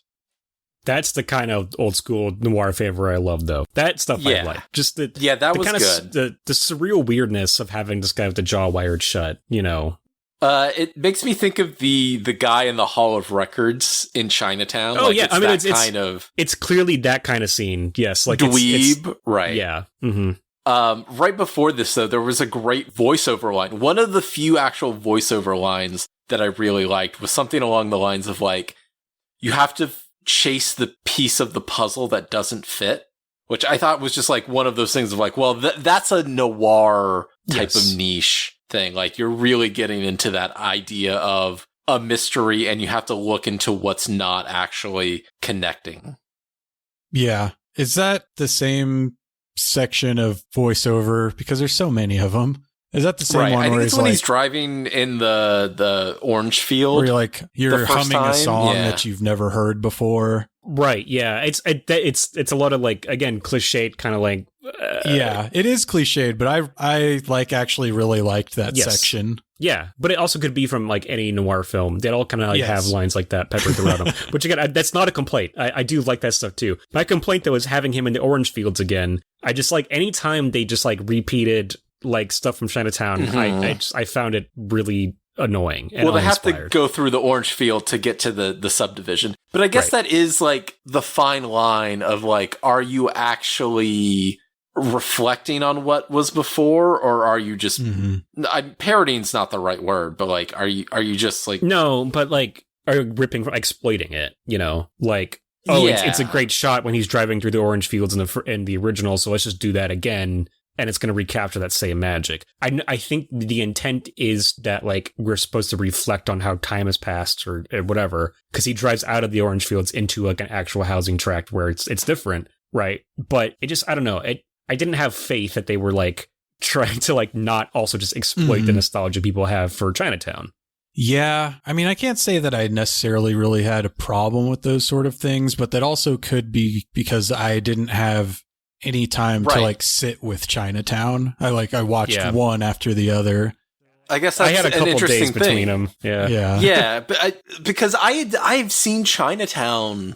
I mean, it must have been, like, in high school, like, one of those movies, like, oh, it's in one of those books of 1001 movies you must see before you die. Or it's just a classic. After I see Rosemary's Baby, oh, you should watch Chinatown. That's another great one. And to not go, I mean, at least, like, maybe 19 years, like, maybe even more than the 16 years longer than the original from when I've seen it. I have so much that, like, I want to pull from this. It's just not doing it in any way that really makes me appreciative, or, like, it's not fulfilling in any way. It's not, like, justifying a legacy sequel. Sure. Right? Like, yeah. I guess, I mean, I think I'm used to the way it's done now, which is, like, if this movie was made, there would be a scene where it's like the audience reaction is supposed to be like, oh, so that's where they came up with the idea for the fish being the mascot of that yacht club in the first one.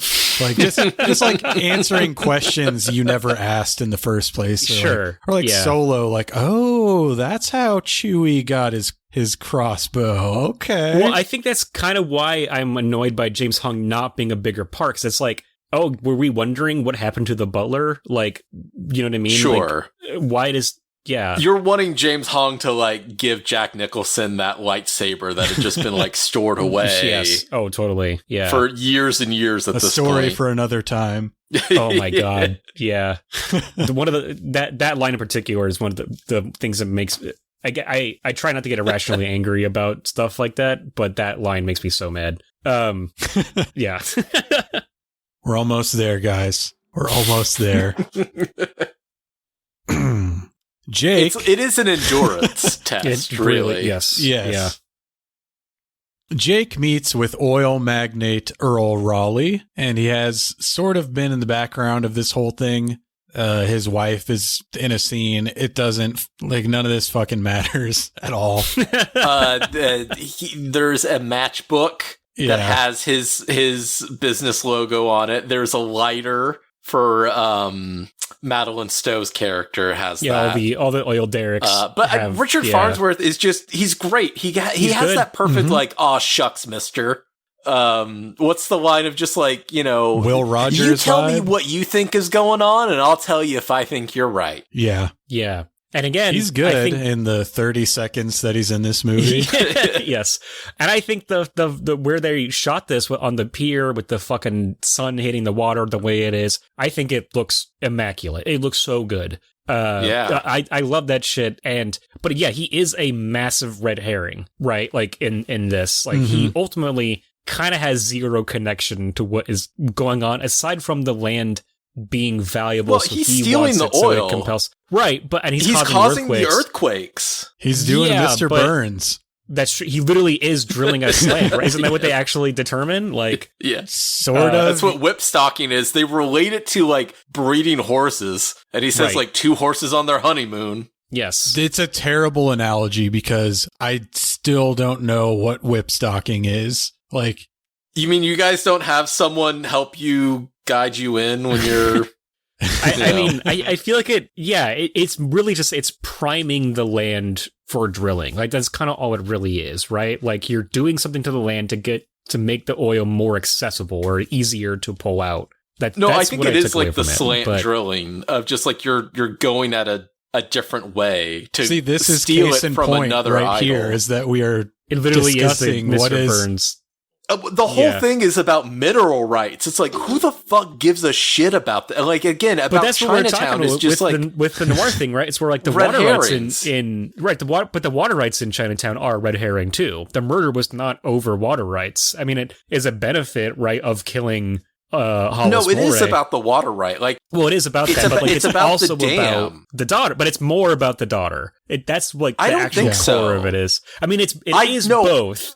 I think it evolves into that with like the investment. It is a very interesting thing with Hollis Mulray marrying a very young girl that is his business partner's daughter who has just been raped by her dad to have a child. Right. And that's like, but that's like also like, the real thing though is that's the real divide between them. The ideological divide about like how to use LA water is also a thing. But again, that's a giant red herring. Right. Like it is like, and that's the case here too. The mineral rights, they are like the vehicle that kind of kickstart things. But we find out more, it is actually Jake Bergman's health, right, is the actual thing, and his desire to care for Kitty. Like that's the actual like thing going on. It's like Earl Raleigh is the Newt Gunray / Trade Federation of it all, but now we get it. Catherine Mulray is really like the Senator Palpatine when you think about it. Slightly less racism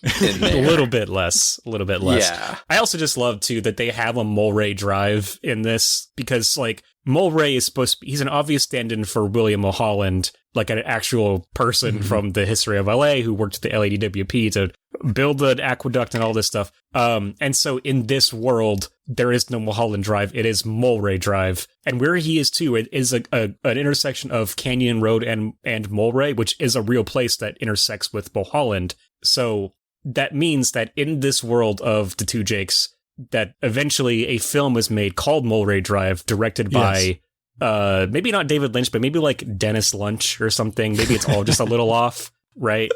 And instead he eats at like I don't know, like Tom's Trim Tyke or something, you know. Instead of Naomi Watts, it's Naomi Gigabit or something. Yes, exactly. 100%. There you go. Yes, exactly. It's all just a little off, you know. Yeah. So in this exchange, Geddes floats the idea that perhaps Raleigh had Bodine killed because Raleigh believes that there is oil under the housing development, and Raleigh denies that and talks about whipstocking, which I don't think we have gotten to the bottom of yet, but 2 more viewings of this movie and maybe we'll finally understand it. Geddes meets Tyrone Otley at a club, and Otley has evidence that proves that, contrary to what Raleigh says, he is drilling towards the subdivision, which is what has been causing the recent seismic activity in the area. Unfortunately, the club they meet at is owned by Mickey Nice. Nice and Liberty Levine take Geddes to a back room in the club, but just as they're about to start torturing him, the club is raided by the police, and everyone, including Geddes, is arrested. I actually really like the scene, and it's just a hallway, but it's the red light, and the fact that, like, Mickey grabs an ice pick and starts talking about, like, blackmail and extortion and how it's even worse than physical torture. Physical torture, like, you can only take so much, and then you'll die. But mental torture, and just the way he's doing it, and he, like, pokes the wall with the ice pick. I really like this scene. I think this is one of the top parts of the movie, really. And it is. I a gotta good say scene. again, I think it looks fucking amazing. Him walking into the Green Parrot Club. Like the lighting, you mentioned the red in the hallway, but the green and the purples of the club itself, is really cool. I also really like, I think he's such a bizarre performer, Tracy Welter. Like, I always end up liking him, but he is like kind of always on a different wavelength than the movie he is in. Like even in Batman, where he has 0 lines and it's just the henchman, like he just has this odd presence to him always. And the way he is like talking very neurotically about the drilling and having the camera, like it is just a weird energy I appreciate in that scene. So yeah, I think this is one of the better scenes in the entire film. Yeah. Well, he'd already had the one scene with the like soda pop bottle, and he like the whole thing at the La Brea tar gas pits in the well, and if it's from yeah, that's a great one. But like the way that he's acting in that La Brea tar pits one, where he's like, we can't talk right now, like he's too nervous about it. And I think he actually does a really good job about that. But yeah, it is very manic in the club scene. One of the best lines, it's in this kind of classic movie moment where he's like giving a lecture about the tar pits. But of course, it's like thematically related to the plot, where he says, a great line, he says, animal after animal literally dying to eat another dying animal. Which we find out is what Jake Berman is doing, right? He himself is dying, but he takes this opportunity to like lash out at somebody else and kill them before he does. Well, and it goes back to the original Chinatown of when Jake is talking to Noah Cross and he's like, how much are you worth? You're worth over 10 million, which in the 30s, like an astronomical amount. And it's just like, what can you buy that you don't already have? What, you can't eat better food. So what's the whole point of this? And he tells him the future, which is what Berman's whole motive for this is like a future for Kitty. But it feels like Kitty already has like enough setup. You could either sell the land or you have the mineral rights there. Like just don't give them to Raleigh. Well, that's the thing. I don't think Raleigh. That's the other thing I'm confused about. He's already taking the oil, so like, what? So she would have the right to sue him for everything that they've done. Yeah. Well, but then like, she doesn't get to do it. I mean, I don't know. It's just giant fucking shrug. Like, who gives a shit, right? Like that's what it comes down to. And that's the part about it that like so disappointing. That like in Chinatown, the water doesn't matter by the end of it. Like as you know, they incorporate the valley. Yeah. They bring the water to the people. There's no the people to the city. There's no winning. But it's all about the personal relationship between them. Yeah, there's no winning in that one. Like Noah Cross, he has the water. He's not going to let it go. You're not going to get it out of his hands. Like like he's going to do whatever he wants with it. Yeah, totally. I will say I do think it stretches credulity a little bit that Geddes doesn't know this club is owned by Mickey Nice. It's like he's bad at his job. We know this. Like time after time. He gets hired by someone in the original that's not who they say they are. He doesn't even verify like who the Mulray is, quote unquote, like having an affair with, when he's just being a father to Catherine. I'm pretty sure that's what it is. Yeah. Yeah. Yes, exactly. Yeah. So he's arrested, and back at the station, Detective Loach is trying to get Geddes to tell him what he was doing at the club. And as a threat, another detective, played by Tom Waits, says that they have a police officer who claims that Geddes fondled his privates in the men's room of the club. Loach starts talking shit to Geddes. The two get into a fight. Loach pulls out a gun, but Geddes wrestles it away. Him. Yes. Geddes kicks him back, and then Loach is like, well, I'm just going to pull out the gun. Nicholson takes it from him, and then just in an amazing, again, PTSD scene, where he's like, fucking I'm going to blow his brains out. He's going to suck this gun and then die. Yeah. It'd be a lot more effective if they just like recast Loach, right? Instead of making it the son of Loach. Like I get it if the original actor is unavailable for whatever reason, but then just recast him, right? But like I don't understand why they have to make it the child, because then it's like, okay, he's so fucked up that he's gonna like shoot the son in the head, the kid that had nothing to do with it, like, like he's an asshole. Like he said, like, oh, my dad's he's a good dick, shot. But Yeah. I guess. But the thing, just make it the same guy, but recast him. Put another, get an excuse to get another like veteran actor in there. Get Roy Scheider in there. Exactly. Get Roy Scheider in there. Say he's Loach now. Yeah.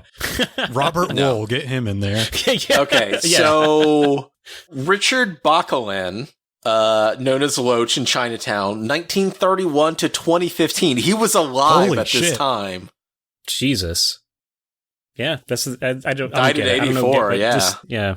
If he's not available, just recast him as somebody else and say it's Loach. Then this part actually really, really works. And I think the fight itself is pretty good. And I do like the intensity of like suck this gun. Like it is. Yeah. It is tense. Yeah. Yeah. I'm still just mad at myself for not recognizing Tom Waits. I'm so angry at myself. Yeah, you should be. But like just the fact that he gives up the gun and just like the way that it's just like, okay, I'm stepping back, and the way he still gets arrested. Well, because Loach pisses himself. Right. That's good. Pretty good. Pretty good. Yeah, I loved hearing Jack Nicholson yell "suck it" 4 or 5 times. Is probably the highlight of the movie for me. Other than whatever, like put your ass in the air and I was going to say that and put your ass in the air. Yeah. Mm-hmm. So he's released, and back at his office, he's going over the evidence. He remembers that the day of the murder, a chair was delivered to Kitty Berman's room by Bay City Linen, a company owned by Jake Berman. Giddy steals a Bay City Linen truck and drives it to the Berman residence, and he shows Kitty that the chair delivered to the room that day had been specially modified to conceal the handgun that Berman used to shoot Bodine. Yes. It's really like just a like complete out of nowhere. Oh, now he's stolen a truck, he's in a uniform, and he has the exact chair that was delivered and used as an accessory to murder. So there's something missing here in the edit bay on the floor, but the movie's already 2 hours, 17 minutes. I don't understand why it went this direction. That specifically is where the problem is, because much like Raleigh, this Bay City Linen has been sprinkled, but the fact that he somehow manages to get that exact chair, like it's like, what are we doing here? Yeah. It's just like it's a weird plot device invented for this like kind of half twist of like a half reveal of like the gun was in the chair the whole time, Yeah. Giddies and Berman meet on a golf course to discuss what needs to be done about this new evidence. Berman offers to pay Giddies off, but Giddies explains that he can't do that. Giddies again pressures the issue of Catherine Mulray, and Berman tells Giddies to turn over the wire recording before the end of the golf round, or he will be killed. While at the tee, Berman collapses. Bizarre. Yeah. Also, when you're like, let's play $20 a hole, like you can't just kill the guy at the end of the round, like expect to collect money. I still kind of like this scene. It's just like, I don't know, an excuse to have them outdoors and doing stuff while they go over this dialogue. And I think Harvey Keitel is pretty great in this. I am sad he didn't like whip it out on the golf course. I was totally expecting that, like he would tee off with it, but yeah. Well, so it's so bizarre but other than that, Jack Nicholson like gets a great shot in. Harvey Keitel like fucking it slices or whatever, right? And then bounces back and goes further than Nicholson's ball. Yeah, it's the way they cut it is almost like, I'm so good, I knew to do that. I did that on purpose because this is my golf course, so I know to hit the tree when he has a worse handicap. It doesn't make any sense. Or is the implication he has like a goon hiding in the woods that like throws the ball out? No, because we get the shot of the ball hitting the tree. Specifically, that wasn't B Unit, that was Nicholson. I need to get this right. Right. Very weird. I'm also just very confused by the ending of the scene where he says, "Hey, did I miss something though?" Like he says, "Give me the tape, or I'll kill you, buddy." Give me the tape. Is that it? That's the thing. Is that he gets weak and collapses, but that, he like, covers it up with let me do this one-legged golfer joke, and then I'm too weak to stand on one leg, and I collapse, and just, but it's so weird of like, do this or I'll kill you, and then I get sick and just be like, remember what I said. Okay. Cut to next scene. I did not put that together at all. I mean, like, obviously he like finds out he's sick in the next scene, but I just still didn't make the connection. It was such a weird, surreal way to end it. that I just like never. Okay, yeah, all right, I get it now. Yeah, It's still bizarre though. So Giddys follows Berman to his doctor's office or his doctor's house or the pro shop at the golf course. Not really sure. I just want to say at this point, he's got a smoking hot doctor.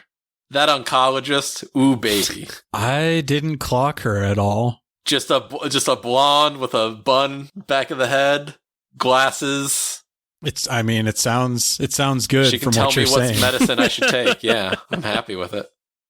He finds some x-rays that he steals, and later that night, Giddys has... It's a HIPAA violation, if anything. Yeah. HIPAA probably may not have existed back in 1948. Finders keepers. So Giddys has Kitty meet him at his home, and while they're talking, Giddys' fiance, who is another thing that's constantly slightly been in the background, she barges in and breaks up with him. Well, he is avoiding the DA who is trying to issue him like a subpoena for the recording. So he's like, well, we have to like keep all the lights out. So we have to have this meeting by candlelight. And of course, we're going to be drinking as we have this meeting. So the fiance walks in and sees this. Not good. No, not good. It's business though. It's business. Well, as we've seen, he often mixes business with pleasure. So is he a guy to be trusted? Do you think Linda was a former client? Is that how they met? I mean, probably knowing him, like, of course. Yeah. Yeah. No, I don't get her inclusion on any level. Like, it's completely superfluous to this movie. And like you were saying earlier, like, oh, they shot it out of order and they couldn't get her back, so that's why because they make a weird mystery out of her face, and then when you see her, it's nobody we've seen before, and it's got nothing to do with the rest of the film. But they keep mentioning her, and that's the whole thing of like, oh, Linda called. Yeah. Mickey's going through his like call diary, like, oh, Linda. Yeah. Loach. I guess the idea being, maybe the idea is that, like, it's showing how much he is delving into the past, that he's, like, foregoing anything else that was going on in his life up to this point, that he's willing to throw that away at an attempt to get some kind of resolution to the events of Chinatown. Yeah, that's what I was going to say. If I'm being charitable to why she's in it, it's like, at the beginning, you assume that there's character growth because this guy from Chinatown he's somewhat settled down and has a fiance. But as we hear in the last part of the movie, like, the past never goes away. So ultimately, like, has he changed? No. She breaks up with him. He's like, that's my charitable interpretation. Yeah, I guess that makes sense. But it still like leads. I don't know. It's to me, it would be so much better if they just, I don't know, they hide her face in that first time she appears. And that, like, really stuck in my craw of, like, well, they intentionally shot her from behind for a reason. And they really didn't, like, it really is just meaningless. Like, oh, maybe this will be Catherine Mulray. Mm-hmm. Like, it is a red herring. See, that would have been insane if she had ended up being Catherine Mulray. But, like, that also wouldn't have been out of the realm of believability for this movie, I guess. So, Yeah. Giddys notices that Kitty is wearing an ornate flower pendant.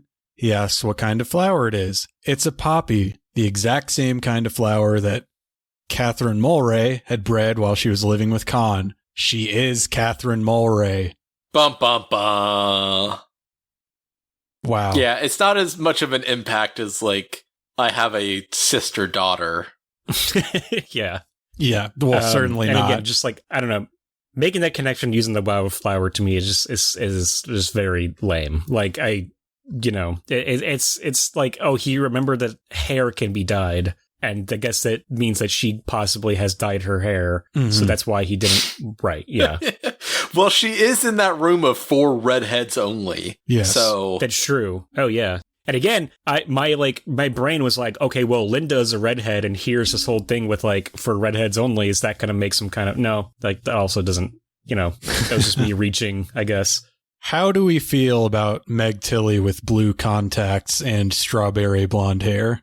Is it working? It's not the Meg Tilly I know and love, but I guess it's fine. I don't know. She does look strange. Like, it does somehow not feel natural on her. Well, feels like this is the first scene where we've got a clear look at her as well. Because like I mentioned earlier, it's very quickly when she's sleeping with the toupee guy, it's sunglasses, the beauty mask, done up like as a gardener with a hat. So this is a real like, oh, should I recognize you? I think she's actually gorgeous with the strawberry blonde. Right. I mean, she is. I don't think you can hide that on Meg Tilly, but she still just looked really like almost like uncanny to me. You know, I don't know. There's something about it. True. Yeah. At a grand jury hearing to determine whether or not Jake Berman should be brought to trial for murder, the wire recording is played before the courtroom, although it's not the same recording we've been hearing throughout the film. It's been altered to absolve Berman of wrongdoing and make it sound as if Bodine pulled a gun on Berman. Jake and his team testify that this is how things went down. Lillian Bodine, having heard the recording in Giddy's office a few days prior, realizes that the wire has been altered. The biggest thing is that it takes out Catherine, because they're talking about Catherine. Bodine is saying, we need to get in contact with Catherine, which is even more confusing because it seems like he knows Kitty is Catherine. But isn't right? No, I guess he doesn't. The scene later is Berman is talking about like that was the blackmail of like you need to give her to give up the mineral rights, or I will go and say, oh, Kitty is actually Catherine Mulray, who is a whole incest. Oh, I guess you're okay. Thing. So I guess him bringing her up on the. Him bringing her up at that point is him telling Kitty, hey, I know. Like, that's him insinuating, it may be trying to say, like, hey, I want you to admit to me that you are Catherine. Yes. I guess that's it, right? Yeah. Okay. Maybe, it's overly complicated.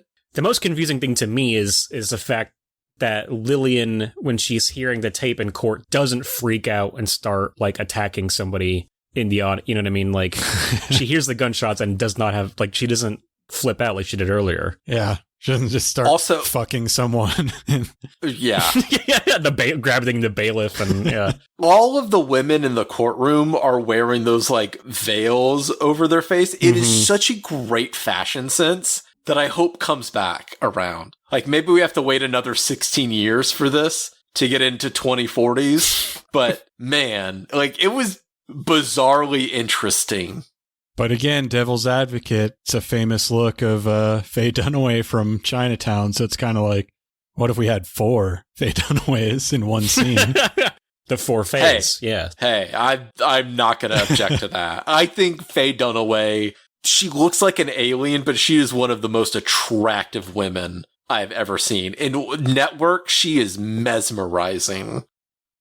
Great, yeah. Can't argue there. I do love about this court scene how terrible like the DA seems to be at his job of like just like what like Eli Wallach is walking all over him in this court case. Like he's just fumbling the entire time, and he's like, well, what about that gun? Or like, no, it's like, what about Jake being arrested at the Green Parrot Bar? And the judge correctly identifies, like, this has nothing to do with this case at all. Like, why would you bring that up right now? Like, at every second, like, you know, Eli Wallach is just like, dog walking this guy. It's great. In voiceover, again, Geddes explains that he did this to protect Kitty/Catherine, and that he knew, because of the x-rays he had stolen, that Berman was not long for this world anyway, so his uppance would come soon enough. Geddes goes to the housing development and confronts Berman with the x-rays. Berman says that Catherine doesn't know that he's sick. There is a scene earlier when he finds the x-rays. There is the voiceover that I also do really like, talking about how, like, looking at a guy's x-rays is as intimate as it gets. Another just especially because it's also an x-ray of his pelvis, because we can guess it's testicular cancer, right? Like, I think is the implication. So yeah, I like that moment too, because it implies a lot. Yeah, just like the voiceover doesn't add so much. Like, it's so unnecessary so much of the time, but there are a few points where it really does hone down and just like the perfect tone of a noir of what we want. It's just so unlike what we've had in Chinatown that it is off-putting to a degree. Yeah. It is hard to put the finger on of like, why don't you work? Why is it just like not connecting? I think a lot of it just comes down to Nicholson's performance of it, really, right? Like, I don't think he's even bad in this movie. I think he's like fine throughout a lot of this. I think near the end, when he is kind of like reckoning a lot with the past and the realization of who Kitty is, I think is a pretty good scene. And it's a lot of like quieter moments from Nicholson after that, right? Like, I think that once he's kind of like, you know, like coming face to face with this like specter of the past, I think the Nicholson's actually really quite good there. But all the voiceover just feels tossed off by him, you know? It just feels like he like, you know, was forced to come in and read all of this in a day, you know? And like, you say was trying to get it done as quickly as director. possible. I think he also wrote all of the narration. Yeah. That thing, I think, again, it's like this is an obligation by him to finish this. He wants to get this movie made so he can just stop thinking about it. So he can just move on to other things. That's what this all feels like on a certain level. We can move on to how do you know? Yeah. Yeah. Anger management with Adam Sandler.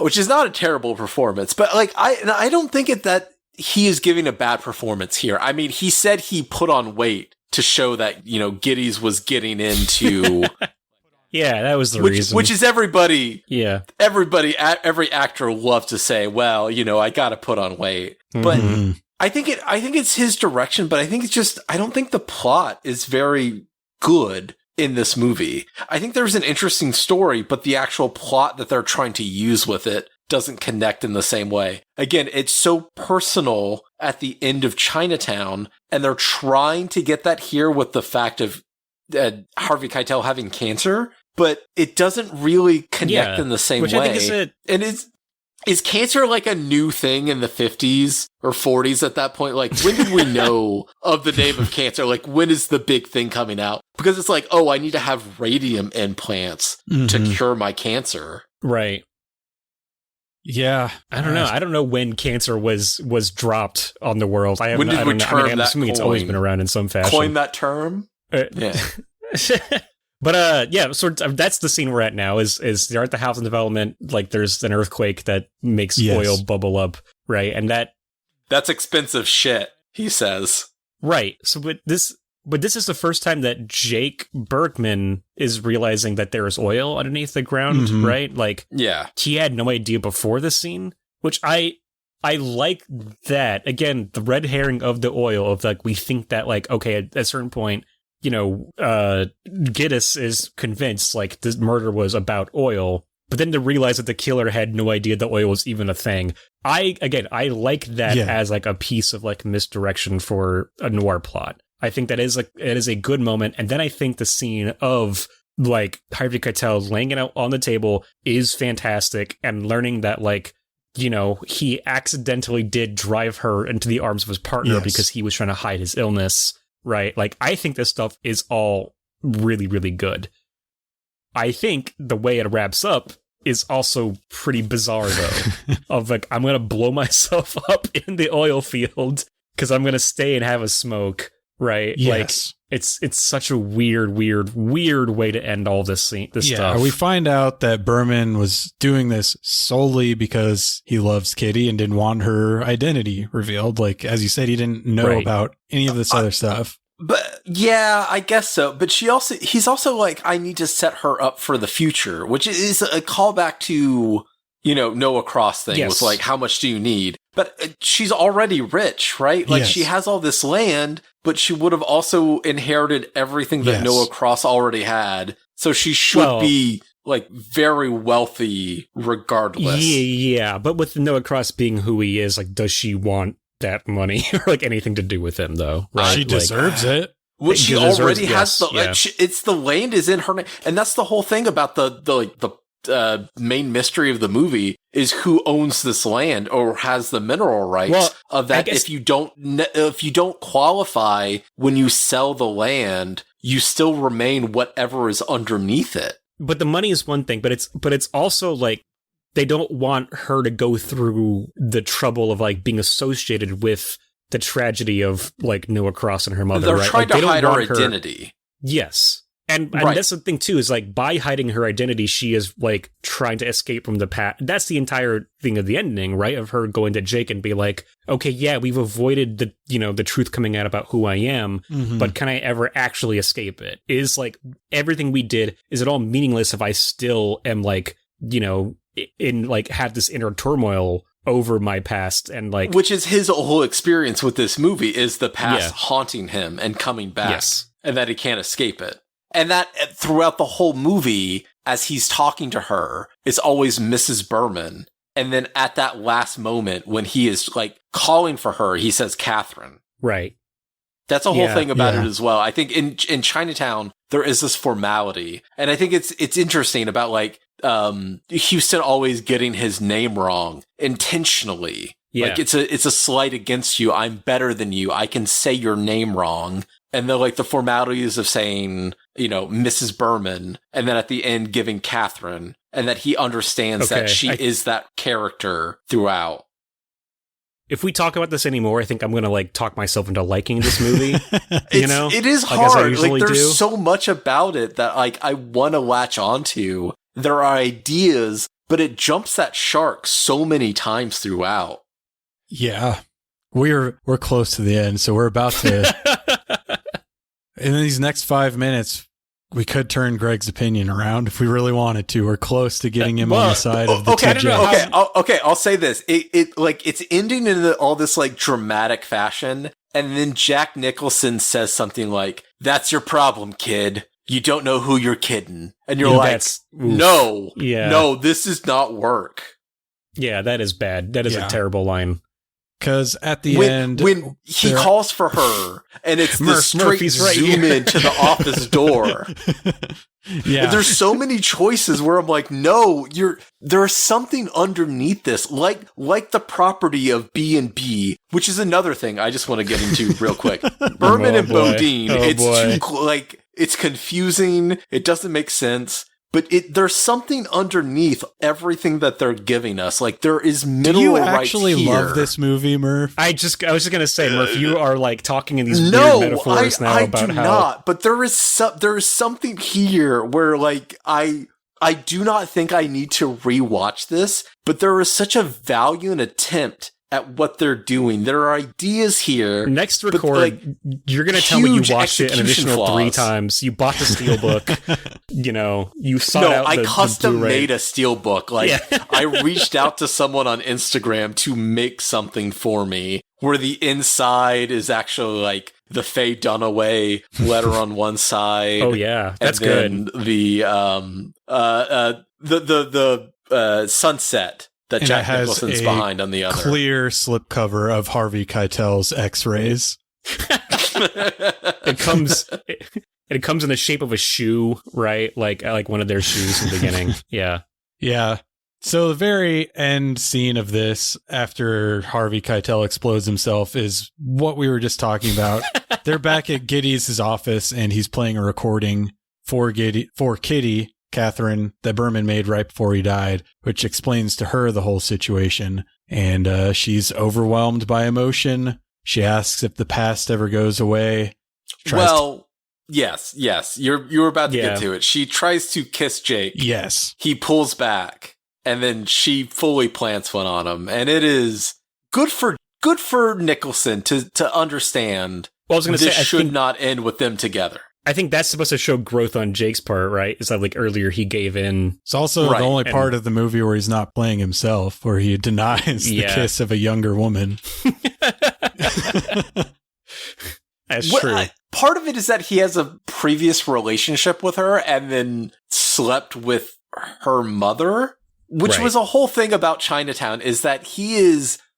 If you think that's a problem for Jack, you should rewatch the trailer for Something's Gotta Give. Because that is the plot of that movie.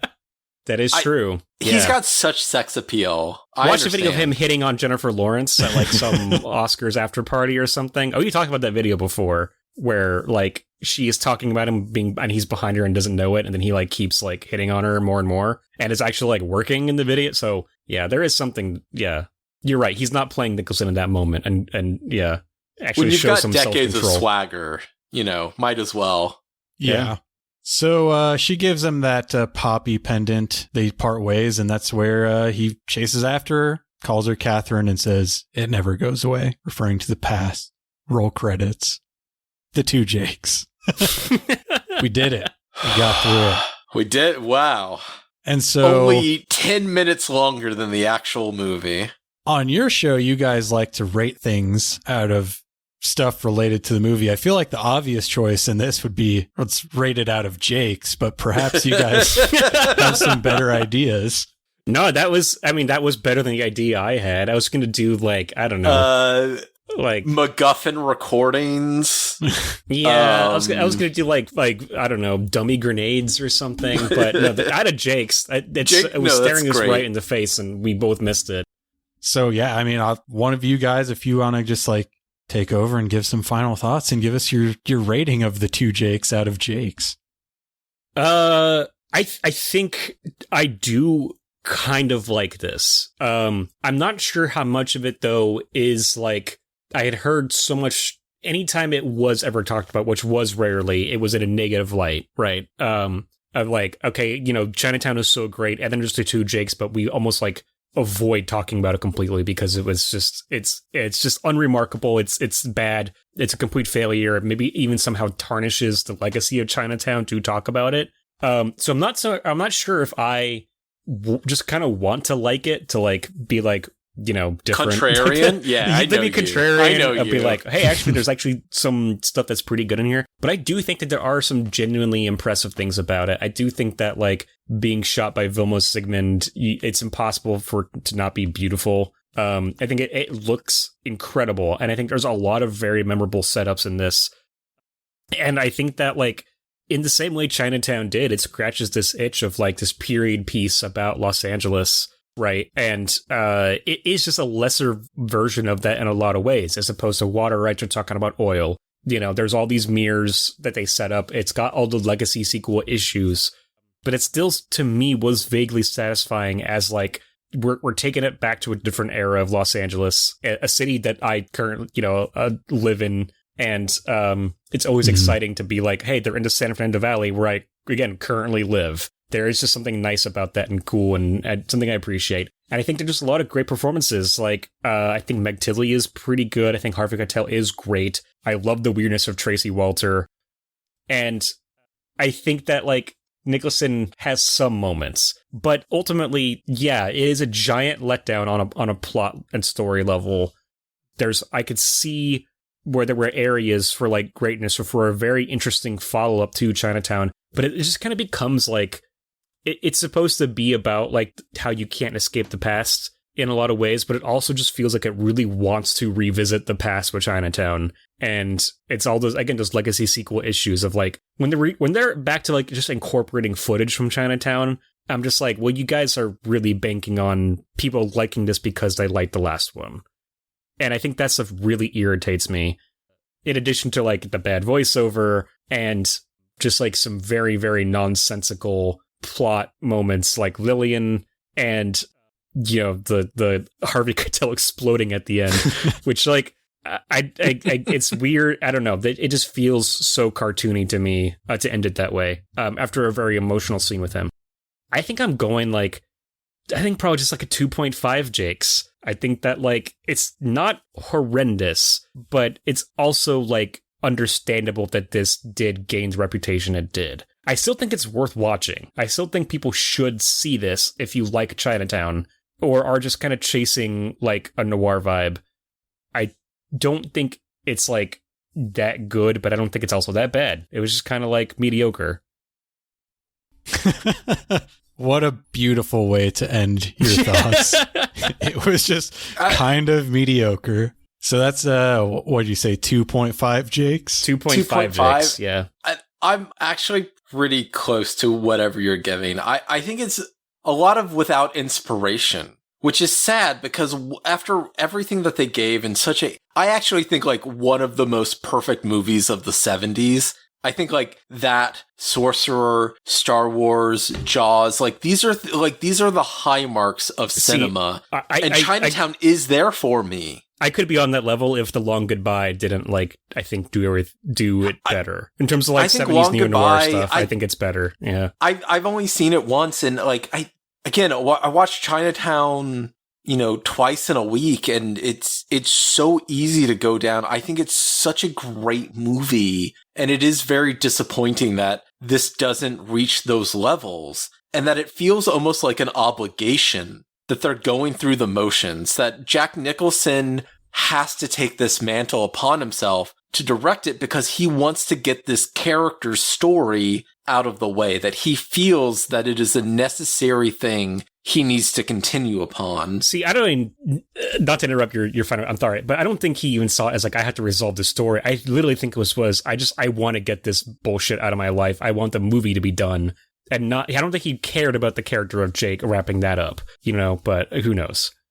Well, then why would he, like, if he doesn't need to be financially invested in it? Like, I don't understand why he would want to unless he was emotionally involved in it. And he wanted to do this. He didn't need to direct this movie. I think he had Robert Town on one side. And he could have hired it out. He could have got fucking Panos Cosmatos to, like, fucking skeleton direct this movie. Or you mean George Cosmatos, okay. Of course. Yeah. George Cosmatos, yes. Whatever. Yes, exactly. Yes. But, like, I think it's hindered by the overproducing of this movie. We have the reshoots. We have the voiceover that there are some good dialogue moments, but all the time it feels out of tone, and Nicholson seems bored when he's actually acting in this. The fact that allegedly 3 weeks went by and no one noticed in Florida that the reels were out of, like, that speaks volumes to what's going on in this movie. It is a confusing mess, but I think there are some fun performances. I think Eli Wallach is given his all. Yeah. I actually think, what's his name? What's the lieutenant guy? Escobar. Oh, Escobar. I think he's doing a really good job for, like, bringing this performance back. I think the guy that's doing, Larry, what's his name? Joe Mantell. It's very interesting to, like, have this, like, really old guy being a private investigator, but it can't escape what it was in Chinatown, which is a near perfection movie, and you can't escape where you came from. And this movie is trying to be something it can't. Everybody's like, hey, let's get the band back together, minus Roman, but for reasons we're not going to talk about. But it never fully captures what it was in the past, which is a very interesting thing. These legacy sequels. We've talked about Scream, which is one of the big ones that I think about recently that actually had some success with, like, hey, let's reboot it, and then immediately shit the bed with Scream 7 or what? That's the thing, Scream is 6, like, Scream 7 or Scream 6. Looking back, it's like I did enjoy that new Scream in theaters, but now retroactively, I'm like, but how much did I actually enjoy it? Like, did it actually succeed? Like, when I think about it now, I have no desire to rewatch it. Exactly. I would watch the Jack Quaid one, but everything after that, I was like, I didn't enjoy this as much. Again, it's not a vanity vehicle for Jack Nicholson, but he had that obligation that he knew people wanted to see this movie, if to talk about it fucking 35 years later. Greg wasn't even born at this point when this movie came out. That's true. No. I was not. So I want to just, give a tip of the hat to Jack Nicholson that, we're still talking about the two Jakes this time later. I'm going to go 2.3 Jakes, rounding up to 2.5. So actually 2.5. 2.5. On any other platform, vehicle, yes, 2.5. I will just say, I think they should release 2.5 Jakes, which is the exact same story, but from the perspective of his two assistants, right? Like on the sidelines. Like, Lion King 1.5 style, where it's the same thing. A real Rosencrantz and Guildenstern are dead. Yeah, exactly. I thought you were going to say with Charlie Sheen. When you said the 2.5, I just go straight to 2.5 men. So I'm like, yes. Oh, okay. Yeah, sure. Let's see what he was actually involved behind the scenes the entire time. Yeah. So I probably have much less to say about this movie than either of you. But are you ready for my final shocking admission of the night? Yes. Oh, no. I like this more than Chinatown. Oh my God. And let me tell you why. I think a lot of it just has to do with the fact that, as we've discussed, this may just not be my genre in the first place. So, and it's one of those things, like, I've been a huge movie fan my entire life. I don't think any movie could actually live up to 30 plus years of hype that I've heard about Chinatown. I just, it's very rare that I watch a movie like that's been on my list for so long, and I come away thinking that it deserves the hype that it's gotten. So, you know, things that are personal to me, I mean, Chinatown is a better film by objective measures. Is that a cultural thing? Like, after a while, it permeates into everything that, like, you've already known the beats. Like, the whole, my sister, my daughter, like, it's played out in some parody that you've already known. That part, no. Yeah, that part for me, no, same. The only thing I knew about Chinatown was I knew that he had, like, a bandage on his nose, and I knew the final line, because the final line is inescapable. That's, yeah, that part is just like, right, exactly, yes. But, yeah, so I think some of the things that are problems with this movie actually made me like it more. The fact that the twist of it's Catherine Mulray is immediately obvious as soon as you hear anything about the character. It actually, like, anchored me to the story in some way. Like, yes, a lot of the stuff in the middle doesn't matter, but I at least, like, could see an end zone, like, knowing that Catherine Mulray is Meg Tilly. And so it became about, like, why is that important? As opposed to, like, Chinatown, like, I kind of just felt completely unmoored and questioning, like, why I should really care about anything that's going on. So, yeah, Chinatown, better movie. Which one did I enjoy watching more? The Two Jakes. I hate to say it because it's probably one of the worst takes I've ever had about anything, but Nuclear. I just have to speak my truth. No, look. The entire time I was watching The Two Jakes and comparing it to Chinatown in my head, I was thinking, like, I would love to talk to the person that prefers this over Chinatown. And this entire time I have been. So, like, you are fulfilling something, you know, like, and it's a crazy thing. It's just because, too, I also only watched Chinatown for the first time last week. But, like, I liked Chinatown a lot. I thought there's a lot to it, and I thought there was a lot to appreciate. And I can understand why it had such its reputation. But, like, I didn't feel that this was so out of, like, left field as a sequel or a follow-up. I have more problems with it in terms of just, like, how it's presented. You know what I mean? Like, I feel like, and it could just be I'm so sick of legacy sequels, but I could see a world where I, like this just as much. You know what I mean? I think that they fumble in just, like, the wrong places in order for me to not come away with a similar thought as you, I guess. You know? Yeah. But I think I don't think it's that crazy. I don't think it's too wild.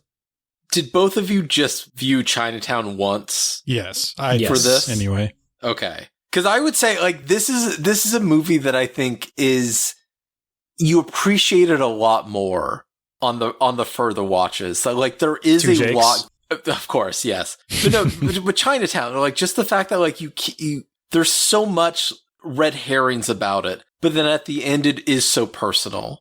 And that, like, every time I've watched it, like, I'm so captivated by that ending. And it is so disappointing that this one cannot recapture that flame that everything is, like pulsating on at the end of the last 5 minutes of Chinatown are so electric for me. But it's just, but you cannot, like, look away. I also think, though, that something that the Two Jakes is trying to do is talk about how you can't recapture that, right? How going back to the past is, like, you know what I mean? Like, it's always going to be there with you, but you can't also, like, when she tries to kiss him at the end, that is, like, the movie saying, like, no, we can't do that. We can't recapture that old flame, right? Like, it's dead and gone, you know? But okay, now I don't like this movie anymore. Which is great. Like, and I think that speaks to a truth, but I don't think it's as entertaining. No, which is maybe the actual you're right. biggest sin of this movie is that it's not as entertaining as Chinatown. Well, I guess it depends on how you define entertaining, because in this one, Jack Nicholson gets blown up, Harvey Keitel gets blown up. He tells a woman to point it upwards and put her ass in the air. Yeah. I don't know. Roman Polanski cuts guy's nose off. Okay, that's what I was going to say, too, is I think that's something I was really missing with the two of them, is that I really did love the way Chinatown handled all its violence. I think it's like, it's always shocking or like surreal in a weird way. Like the sudden, like the nose cut, and then like anytime he like fights somebody or somebody gets hit in Chinatown, they make the strangest noises. Like the weirdest, like, you know, like grunts or like yelps or whatever. Like when he like smashes the guy's head in the door, and then when he's scene, like beating up that Mulva guy Hill makes a weird noise. Yes, or when Rance Howard's goons are beating him with the crutch. Home. Yes, like the fact that it's Rance Howard too just adds another surreal element to it. But like the weird, like the fact that the guy's on crutches and fighting with him. I missed that from the Two Jakes, the weirdness of like the violence and that stuff. But no, I can see like the Two Jakes is ridiculous in a peculiar way that I also do find entertaining. To me, it's all just like the attempts to recapture the Chinatown stuff, where it's like, are you making a point about you can't recapture it, or are you just trying to mine the nostalgia of like a movie people liked? That was the stuff that turns me off from it, and it turns me off big time from Two Jakes. Otherwise, I could be on a similar level of like. It is a fascinating philosophical question of like, can we recapture this lightning in a bottle? Something that had like 11 Oscar nominations, I believe, and just to go from 11 Oscar nominations to 0, maybe 11 Razzies on that like spectrum. I don't think the Razzies cared enough about this. I don't think even this movie was so anonymous that like even they were just like, whatever, we're not going to bother with it. Yeah. Like, what if, again, 16 years ago, we, remake or legacy sequel Taken, already had a bunch of, Friday the 13th. It's been 16 years since we've had a Friday the 13th movie. Look, it just takes that much time to make any kind of sequel nowadays. Yeah. Like, they're doing like a Now You See Me 3, like 8 or 9 years after Now You See Me 2. Like, it's just how long it takes now to get a sequel made. Coraline. To get anything. It's like, people point out, like, what is it, like 5 or 4 seasons of Stranger Things in like 15 years or whatever it's been. Like, just everything is moving at such slower pace nowadays. Not the MCU. That's that's the only exception, I think. I still want to see Captain America, even though I think it's going to be horrible. I still got to see it. I can't do it. No. They've ingrained it in me now. I need to see it. Like I still want to see Giddis versus Giddis. That's what I'm still dying for. He's still kicking. We can make this happen, guys. All right, it needs GoFundMe. Let's get this going. Robert Evans is dead. Okay, I'm pretty sure Robert Towne is dead. Probably Nicholson's alive. Look, scene 1. Giddis is at the Lakers game in 1995. Yeah. Yeah. Okay, so the first one's oil, or the first one's water. Second one's oil. What's the third one going to be about? So the third one was repurposed as Who Framed Roger Rabbit, and then I think after that is when they came up with like he's going to get divorced. But it was going to be It was going to be like air pollution. Was at one point I think was Towne's idea. Okay, and it was like we're moving through the elements of like water, and then oil would be like earth, and then air. So now we need to do heart. That's the last element left. Skip over fire and just go straight to heart. Well, that's the thing. Like, I mean, you could make the new one about LA fires in LA. Yeah. Oof. I guess we did that. Maybe they were shooting the newest Giddis movie and we didn't know it. Well, yeah. I mean, I think I give this 3 Jakes. I liked it more than both of you.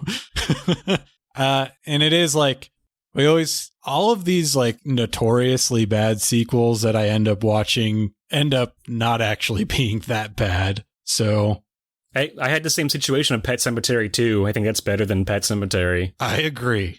Yeah, thank you. But yeah, thank you guys so much for going through this with me. But before we get out of here, it, truly. I have a little game for you boys that I like to call fantastic. More Than Jake. I've collected a series of Jeopardy questions, the answers for which all include the letters J, A, K, and E, although not necessarily in that order. So you guys buzz in by calling out your name and answer in the form of a question. Make sense? Okay. All right. So I I'm believe gonna so. Yeah. share my screen with you. Just the important part is that these are all Jeopardy questions actually taken from Jeopardy, except for one. And the Ooh. answers just have Okay. J, A, K, and E in them, but just not necessarily in that order. Let me share this. Can you guys read that and see that? Yes. Okay, Yeah. So first question. You can sleep all night and work all day, but Time magazine listed this outdoor job as the USA's most dangerous. Ooh. What the hell? Eh? Most Murph, dangerous. Okay, I'm trying to... what is fishing in Alaska? Whatever that. That Most is dangerous. incorrect. And Nah. I remind you that the answers must include the letters J, A, K, and D. Wow. All right. No, that doesn't have it. Man, I'm trying to flash back to every episode of Dirty Jobs I ever saw. We'll just call this one a wash. Give the answer to What kind is of being Mike Rowe? give you guys the answer so you maybe have a little bit better idea of how it works. The answer is lumberjack. Got it. Okay. All right. Oh, sleep on... Fucking goddamn it. All right. All right, next question. Lewis Carroll warned that this poetic monster had jaws that bite and Greg. claws that catch. Greg. What is a Jabberwocky? Jabberwocky. Yeah. Yes, that is correct. So it's Greg 1 and Murph 0 so far. Whew, Next okay. question. The name of this hard-to-chew candy literally says it could fracture your mandible. Murph. Greg. Murph. What is a jawbreaker? That's correct. We're tied up 1-1. It can mean to remove built-in limitations from an electronic device, as well as an escape from the slammer. Greg. What is Greg. jailbreak? That's correct. 2-1. It describes a person showing marketability. As two words, it's a favored snack at a baseball game. Murph. Greg. Murph, I heard first. What is Cracker Jacks? That's correct. All tied up at 2-2. A book or motion picture calculated to evoke sadness. Greg. Greg. What is tearjerker? That's correct. 3-2. 3-2 in favor of Greg. Whew. This mythical animal of the West is usually depicted as a rabbit with antelope horns. Murph. Greg. I heard Murph. Oh God. All right, Greg can take it. Greg. What is a jackalope? That's correct. I believe that's 4-2 now in favor of Greg. In Thunderball, Bond makes an escape wearing one of these personal flying devices we were all supposed to have by now. Murph. Murph. What is a jetpack? It's correct. I believe I got- 4-3 in favor of Greg. I got so caught up trying to think of some kind of comment about the recent James Bond news that I forgot to actually answer the question. On The Sopranos, Vito Spatafore's pet name for love interest Jim, also a name for fried cornmeal flatbread. Murph. Greg. Murph. What is a flapjack? Oh, that's incorrect. Oh, Greg. no, I know. Greg. I got it. It's Johnny Cakes. That's Johnny correct. Cakes. Yeah. Greg is the winner. That's right. That was the only one that I came up with because I knew you guys would. That's a pretty good one. I knew one of you would get it. So yeah, that's all I got. Thanks to you guys for coming on and breathing life into this dead format with me. And just tell the fine folks out there one last time where they can find you and anything you've got in the works. All right. Thank you all for listening. Please remember to rate, review, subscribe anywhere you get this podcast. We have email weeklypodcastmassacre@gmail.com or weeklypodcastmassacre@gmail.com. Both Threads, Instagram, and Blue Sky @weeklymassacre. Greg is G Anderson 19 on Letterboxd, hired_goon17 on Letterboxd. I am Murph and Turf on Twitch. Sky. Yes. Murph and Turf on Blue Sky and Letterboxd. Thank you all for listening. Yes. Beautiful. And as to what we got cooking, again, this month it's all going to be Identity Crisis April. So if you want to hear about horror movies that have people with multiple personalities, split personalities, all that stuff, tune in for this month.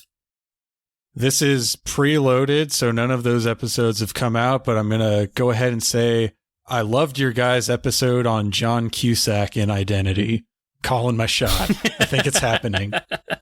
It's on the radar now. I think by this time, pretty prophetic. Yeah. I think you read Murph like an open book there. Yeah. Awesome. So on behalf of Greg and Murph, I'm Chris, and this has been another episode of Dead Formats. If you have any questions about the show, or if you have a dead format topic that you'd like to hear me cover, or if you have any suggestions for potential guests, please reach out. You can email me at deadformatspod@gmail.com, or you can reach out to me on Instagram at deadformatspod. Thanks for listening.